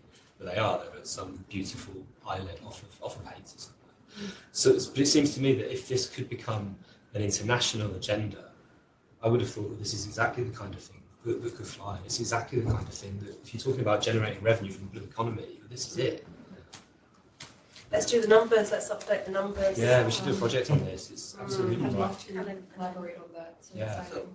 Yeah, I wanted to echo Courtney's point here about sort of the economic tool, right? So, I mean, we need not move to an economic tool if it's that difficult, right? You can try a voluntary approach first to build some momentum towards that. So this is what happens in the airline industry right now with the voluntary emissions payments. Now, so the rate of payment of that is something like 16 to 18%. It's not 100%, so it's not going to get deals, $500 million a year, but it probably can get $100 million a year in the Caribbean, right? But you start to build momentum like that, and if you get one or two key players, like in the airline industry when Virgin Atlantic took this one, you get one or two key players to push the envelope on that, and perhaps the market responds, and then you have some other cruise lines moving in. I mean, that's entirely possible. But if the formal taxation of approach has been difficult to do. Maybe we try a voluntary approach. Wait, I was going to say on the cruise ship point, what Matt had said is exactly there, and I had seen it argued the need for a cartel in the Caribbean on the cruise ships, because I think as much as you're right, let alone $50, a $5 increase simply means that a cruise ship company will say, right, well then I'll go to the neighbouring island, and the unfortunate reality is that many of the customers don't really know the difference between whether they're in Grenada or Barbados or anywhere else, which is a separate issue, unfortunately. But I think that kind of points to, unfortunately, the failure at the regional level to be able to not create those. And it's not just on taxes as well. It's also on environmental regulations. A slight increase or change in a local environmental or water regulation simply means that a cruise ship is going to dock in the neighbouring thing. And I think that's again, highlights the conversation that we had yesterday of the importance of some of these policies happening at the regional level. this is a really important discussion, and I'm glad. I'd like to go back to the online civil society audience to see if anybody wants to come in on this. But I think, you know, the discussion about sort of innovative forms of financing these important environmental projects that isn't just about, you know, writing a proposal for a big climate fund or a big international fund, which we understand is a complex process and requires a lot of capacity and support. Are there other innovative ideas, including raising revenues locally or regionally, and what might work? I don't know if anybody else online has any further thoughts on that point or anything related to that. Don't be shy. If you'd like to come in at any point, do raise your hand. It would be great to hear from the online audience. Open a can of worms. Or any other ideas really. I think, but yeah, this point about how do we finance some of these ideas if we want them to deliver at scale is going to be a really important one. I don't know. Connie, you wanted to say something, so I'll let you speak if nobody else is jumping in. Yeah, I'm wondering if we okay. So we're talking to civil society here, and we heard passionately at the start of the session about, you know, youth's mental health crisis, and we heard about, you know, just youth having a difficult time generally, and then we heard another presentation about the effect that climate change is having on youth and it being a traumatic experience. And to me, I'm thinking that it's not about raising revenues or governments raising revenues to implement policies per se, but if we're talking about building youth employment, then we're talking about entrepreneurship, and then we're talking about you know, just providing jobs for youths, because one, you alleviate that mental health situation because they're working and they're earning, so you're slightly fixing part of the problem, because unemployment is a big issue. Not just unemployment, but underemployment is a big issue affecting Caribbean youth and Pacific youth based on my reading. The next thing is, if you allow people to earn a living from nature, then they have an incentive to protect nature. You can't tell people we need to protect the environment, because what do I have to gain from protecting the environment? But you can't depend on the government to protect the environment for you. So you're not going to raise funds to give it to a government for them to develop a reef project, because you might not know where the money ends up.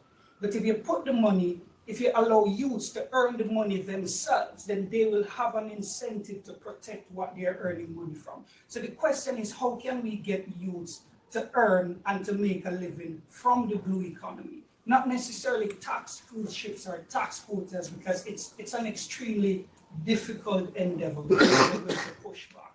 So that's where my mind is going. So private sector development, youth employment, that's where I think the money needs to go. And to go back to a point earlier made, how do you do that? You do it by regulation and government policies. So you find ways to decentralize the tourism industry so that you Of course, it's going to include you putting certain stipulations on cruise ships that if you're going to stop at this harbor, you need to spend a certain amount of hours. Tourists need to come off. They need to walk through this particular area of the market and hopefully they'll spend money. How do you get tourists to spend money? You use digital payment systems. So I'm talking for too long, but I just have one example. I went to Dunn's River Falls in Jamaica and we were walking through the market where all these guys are selling these beautiful craft items. And the entire time they're complaining that tourists aren't spending any money anymore. They come, they fill up the island, they walk around, they go back home and they don't spend a cent. And we're out here and we're not making money. But tourists are saying that we don't want to walk around with cash. So what can the government do to fix that problem? You fix it with e-money systems. So these are the kind of innovative ideas we need to have to bridge that gap and remove the frictions between tourists and communities so the two benefit from each other. Great. We have a written comment that someone submitted in, and then I saw that we have another person raising. So Joshua Pangilinan had said that he can't turn on his microphone, but he's been very interested in the conversation so far and would like to share a mechanism that he knows for consideration. So focusing on building access to climate finance for SIDS, he would like to highlight the Enhanced Direct Access EDA pilot under the GCF, knowing that the existing barriers to bilateral climate finance, such as the lack of a multidimensional vulnerability index in the OECD ODA eligibility criteria, many have begun to look at multilateral sources of climate finance. So he raises that in Pohnpei and Micronesia, the EDA pilot is being carried out currently, and it focuses mainly on channeling climate finance for local level impact. Instead of having to prepare a comprehensive concept note for submission to the GCF, the EDA allows for countries to designate a national or regional level authority to provide review and approval of projects and accelerates the process in accessing climate finance. More often than not, it can take up to several years for project concepts to be reviewed and approved by the GCF. And I know that we've all heard that that's a common problem for SIDS to access that funding. And so the EDA allows for stakeholder-driven programmatic approach, enabling the smoother decision-making locally in the country. So currently in Micronesia, this is in a pilot phase, but this mechanism allows for local ownership within the country of different projects and accelerates access to climate finance for SIDS by removing some of those constraints. So I think that's a useful point. And actually that reminds me of in a similar way to the small grants program in the way that it's set up. Good, yeah, I hope to see more of those for countries able to access GCF funds directly through that modality, because it certainly is very time consuming and very costly. I think we were having a discussion with a Caribbean organisation, the 5Cs, the Caribbean Climate Change Community Centre. And they were saying that they had a couple of projects on behalf of different countries in the Caribbean that were going through the process with the GCF. And many of them had been pipelined for more than 3 years. And they had calculated that for some projects, like the costs in terms of technical assistance and preparation and then legal support and the rest of it came to like over $1 million just to get a project through pipeline and approved. So that's really unacceptable. So I think any improvements on that and any sort of modifications that GCF could make to enhance access, particularly SIDS, it's not only important, but it's part of its sort of mandate. Just on that point, in chatting with people at ICs as well, they mentioned that a lot of the projects that they submit for funding are climate related, but also have inherent development challenges embedded within it. and they get pushback from GCF and other funders saying it's too much development and not enough climate, where in fact we all know there's such an inextricable linkage between both of them, it's almost difficult to separate them. So you find this sort of challenge happening, which is why they go back through so many iterations, trying to just itemize certain things which are. Yeah, exactly right. Yeah. So yeah, we hope to see improvement. But I think the point that's being kind of discussed and it's great to have kind of contributions to is what are the kind of the optimal sources of funding for these initiatives, and it's obviously there's going to have to be many. But I don't think that the international climate funds are going to provide enough finance quickly enough, particularly for small scale projects, because they're really set up to fund large scale, big projects. And then assessments of things like cost effectiveness come into it as well. Obviously, SIDS projects don't necessarily do very well in that kind of investment assessment. I know if I may add, because that's one area I've been looking at, is that it requires a special form of capital, which is patient capital.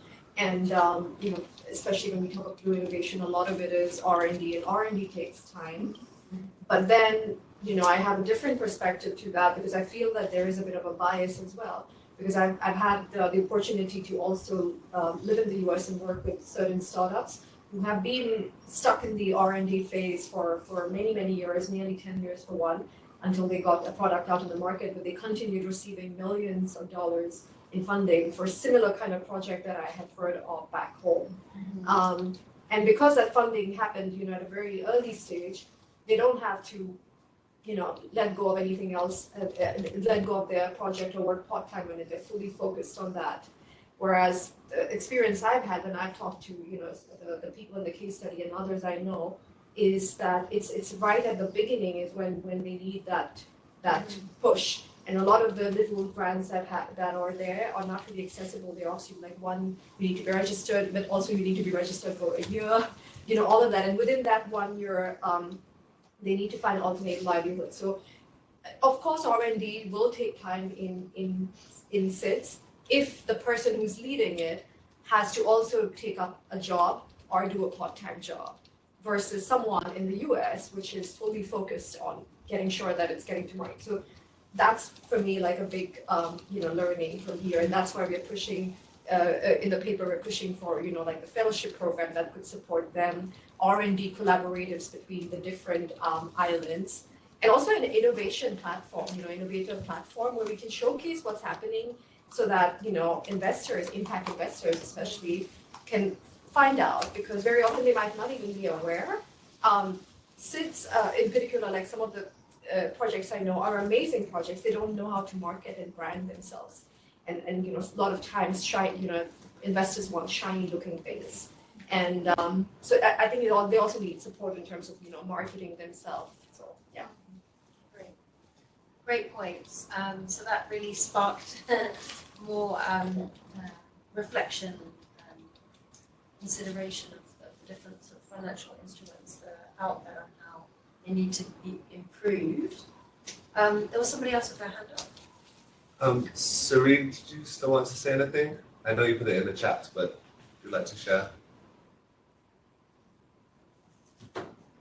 Hi, sorry, I don't know if you can hear me. I'm kind of moving around. We I'm can heading hear to you. a parent. Okay, I'm heading to a parent group. Someone already said it, but just thank you for acknowledging my recommendations, or in my sharing of other ways to scale and to gain visibility for all NGOs, right? So just wanted to say that, and have a good night. Thank you. Any more thoughts from anybody?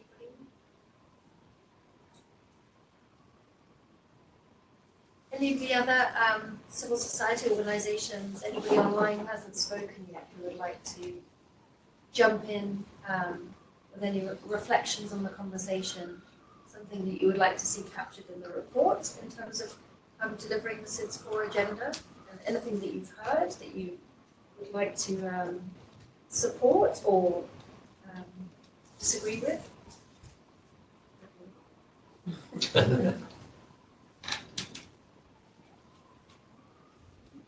Oh, sorry.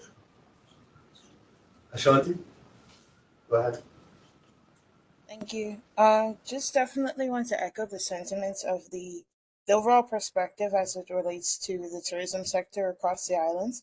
It's definitely something I agree with, and it is a touch and go situation in some regard because of I feel it'll be harder getting it started as opposed to sustaining it because it's something new and we don't always like new things, especially when it comes with some form of a financial commitment. But I do agree that whether it be in the form of a tax or in the form of a maximization of some financial commitment for individuals that are coming to island nations that are partaking in the beauty that we have to offer as well as learning because that is the whole focus and the whole point that we're pushing and we're rallying behind the whole ecotourism conversation. So in presenting it from that perspective and having individuals from across the globe come to our region and gain a greater appreciation for what it is we have to not only offer but to potentially lose, I feel that will definitely echo some significance in these conversation spaces because we're not just and while taxation is something that is finicky depending on whether it's the application of the funds goes to where it's supposed to go, and that's a conversation for policy in and of itself. But in the simplest form, I think I could look at it as I feel as though looking at ecotourism as a product, looking at it as a sustainable life feature, and looking at it as something that can be instilled and trickled down to provide both green jobs, green infrastructure, and the overall changes to sustainable development. It is something that we definitely need to maximize within our region. And I am looking forward to that consideration being put forward. Thank you.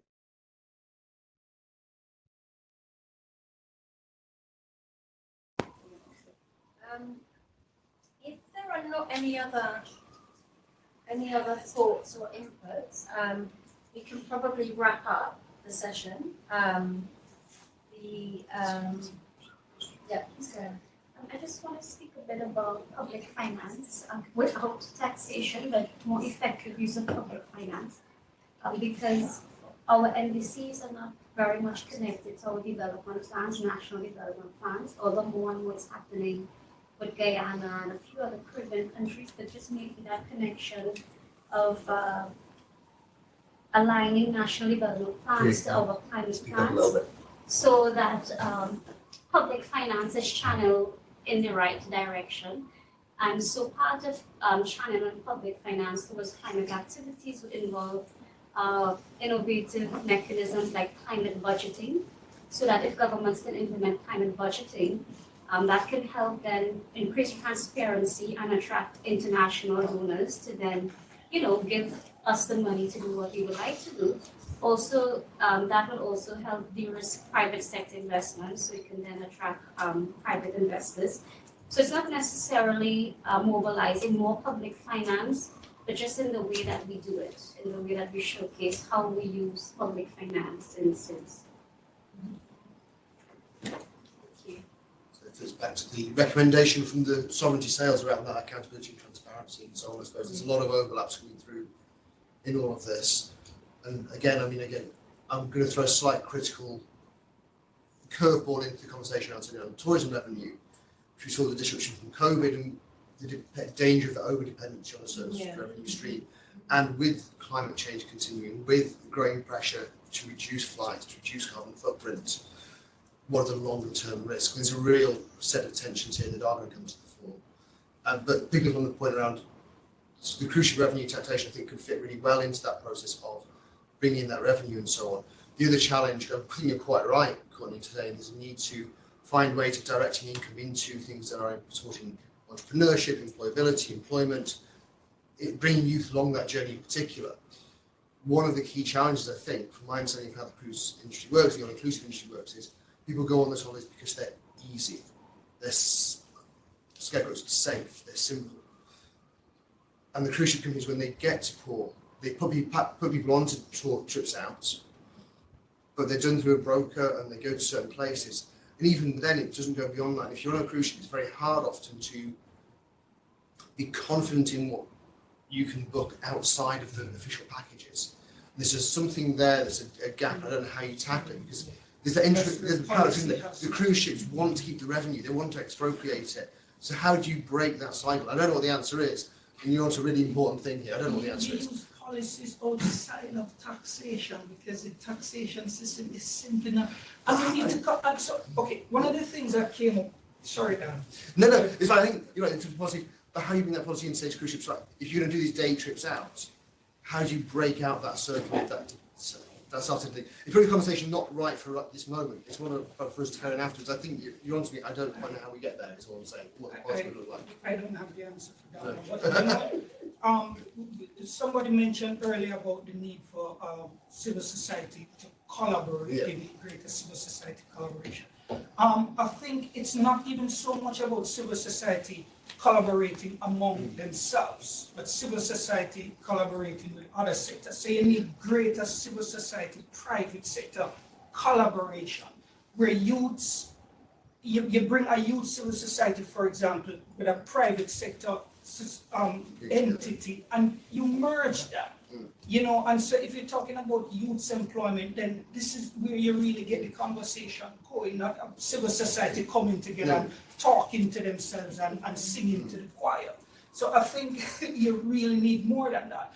And having a greater seat at the table. So it's not just the government sending civil society a white paper to comment on policies that have already been developed.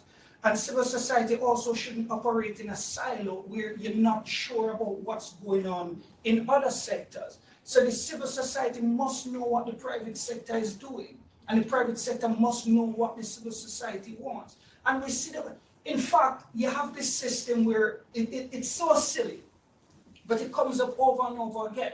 But the business sector in the Caribbean will say, well, we don't have good graduates because UWI isn't teaching students the skills that we want. So when they come out of school, we put them to work, they don't know what they're doing. So there's a divide between the university and the business sector talking to themselves, let alone civil society and the business sector. So we're talking about a whole of society approach. It's not the civil society talking to themselves and private sector talking to themselves, but everybody talking to each other. And I think that's where you really start to fix the problem. Sorry, on that point, we just had someone else join, who I think, Ruth, if you don't mind, I'm going to put you on the spot. I know you. We're going to be wrapping up soon, but you're very much engaged in this space in Antigua and Barbuda, and looking at how civil society can also be involved in the lead up to SIDS 4. So, if you don't mind, and you're able to, just to quickly introduce yourself and share a little bit about the work that you're doing in this.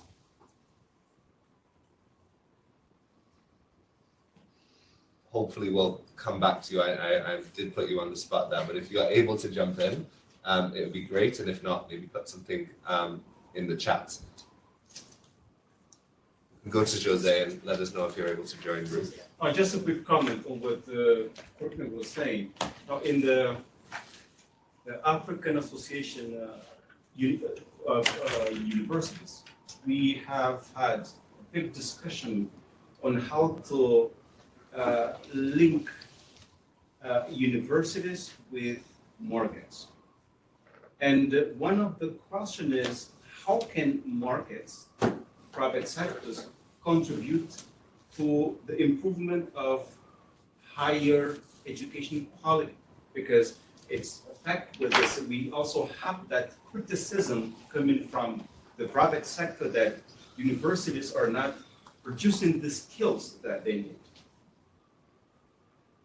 We can bring CSOs to the board of universities, but you should also bring cash, because you cannot have quality without money. And we have talked about, mainly in Cape Verde, of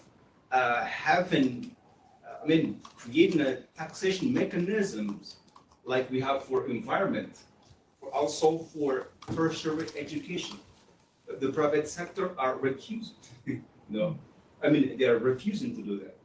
So the question is, if not through taxation, it's kind of hard to get, the resources, knowing that we are producing for the market, and the market is still criticizing or saying, no, we need better skills, so you need to contribute for that. So I agree with you that civil society must be brought, to the table of discussion. Private sector must be brought to the table of discussion, but it's not only discussion, it's also contribution. Okay, if we want things to get better. Contribution with the resources here.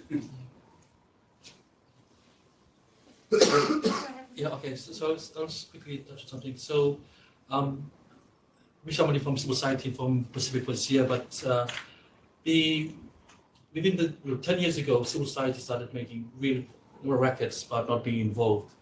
So they were able to force themselves to the PIFs level, where they started being part of the discussions. It started off well for a few years. There were the leaders, specific leaders, they included them during the forum. They allocated a day to listen to them.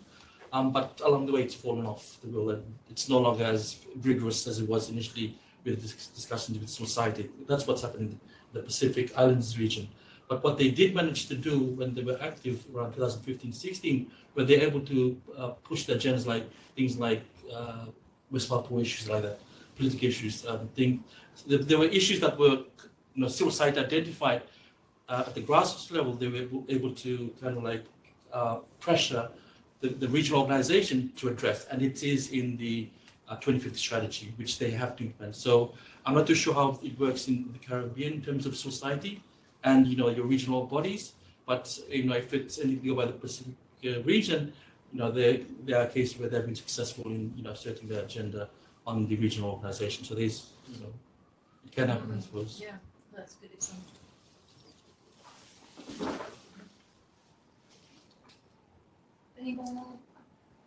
Any more thoughts on that point? Any other contributions on any of the issues that we've spoken about today? As I mentioned, we're going to be producing a report which summarizes the key discussions and recommendations, a kind of outcome document from the SIDS Future Forum, which will include a summary of discussions from day one with SIDS policymakers and development partners, friends of SIDS, and the discussions from day two, the conversations with the civil society experts. So we will try and capture as much of what we have discussed today as we can. We'll be sharing a draft of that report with you for inputs, and there'll be a sort of a time in which we will request written responses or inputs. And then we hope to finalise that report in advance of the SIDS 4 conference so that it can go in or be a contribution to some of the sessions at the SIDS 4 conference. I think there's an opportunity for different groups to make presentations, short interventions, and summarise some of the outcomes of their discussions, and that's the major groups are doing that. So there will be a similar opportunity for the SIDS Future Forum to present the key outcomes of this process. So yeah, very much look forward to engaging with you further on this topic. As I said at the start, this is the first of what we hope will be a more frequent discussion, because it's really important that this doesn't just sort of, after the SIDS 4 conference, this sort of global agenda for SIDS doesn't just slip off the radar and people don't think about it again until it comes to reporting at the end of 10 years and wonder what happened, which is a danger if there's not a sort of a more sustained conversation. So we really hope that we can continue to engage with you, solicit your views. We will have another civil society roundtable at the next SIDS Future Forum. And thank you very much for your participation and your inputs, your presentations, your suggestions. And yeah, we'll be sharing the draft report with you shortly. And thanks to everybody here, to all of our experts and colleagues for this discussion. We can give ourselves a round. Thank you, everyone who joined online. Bye-bye. Good day, evening, wherever you are. Thank you. Thank you. Bye.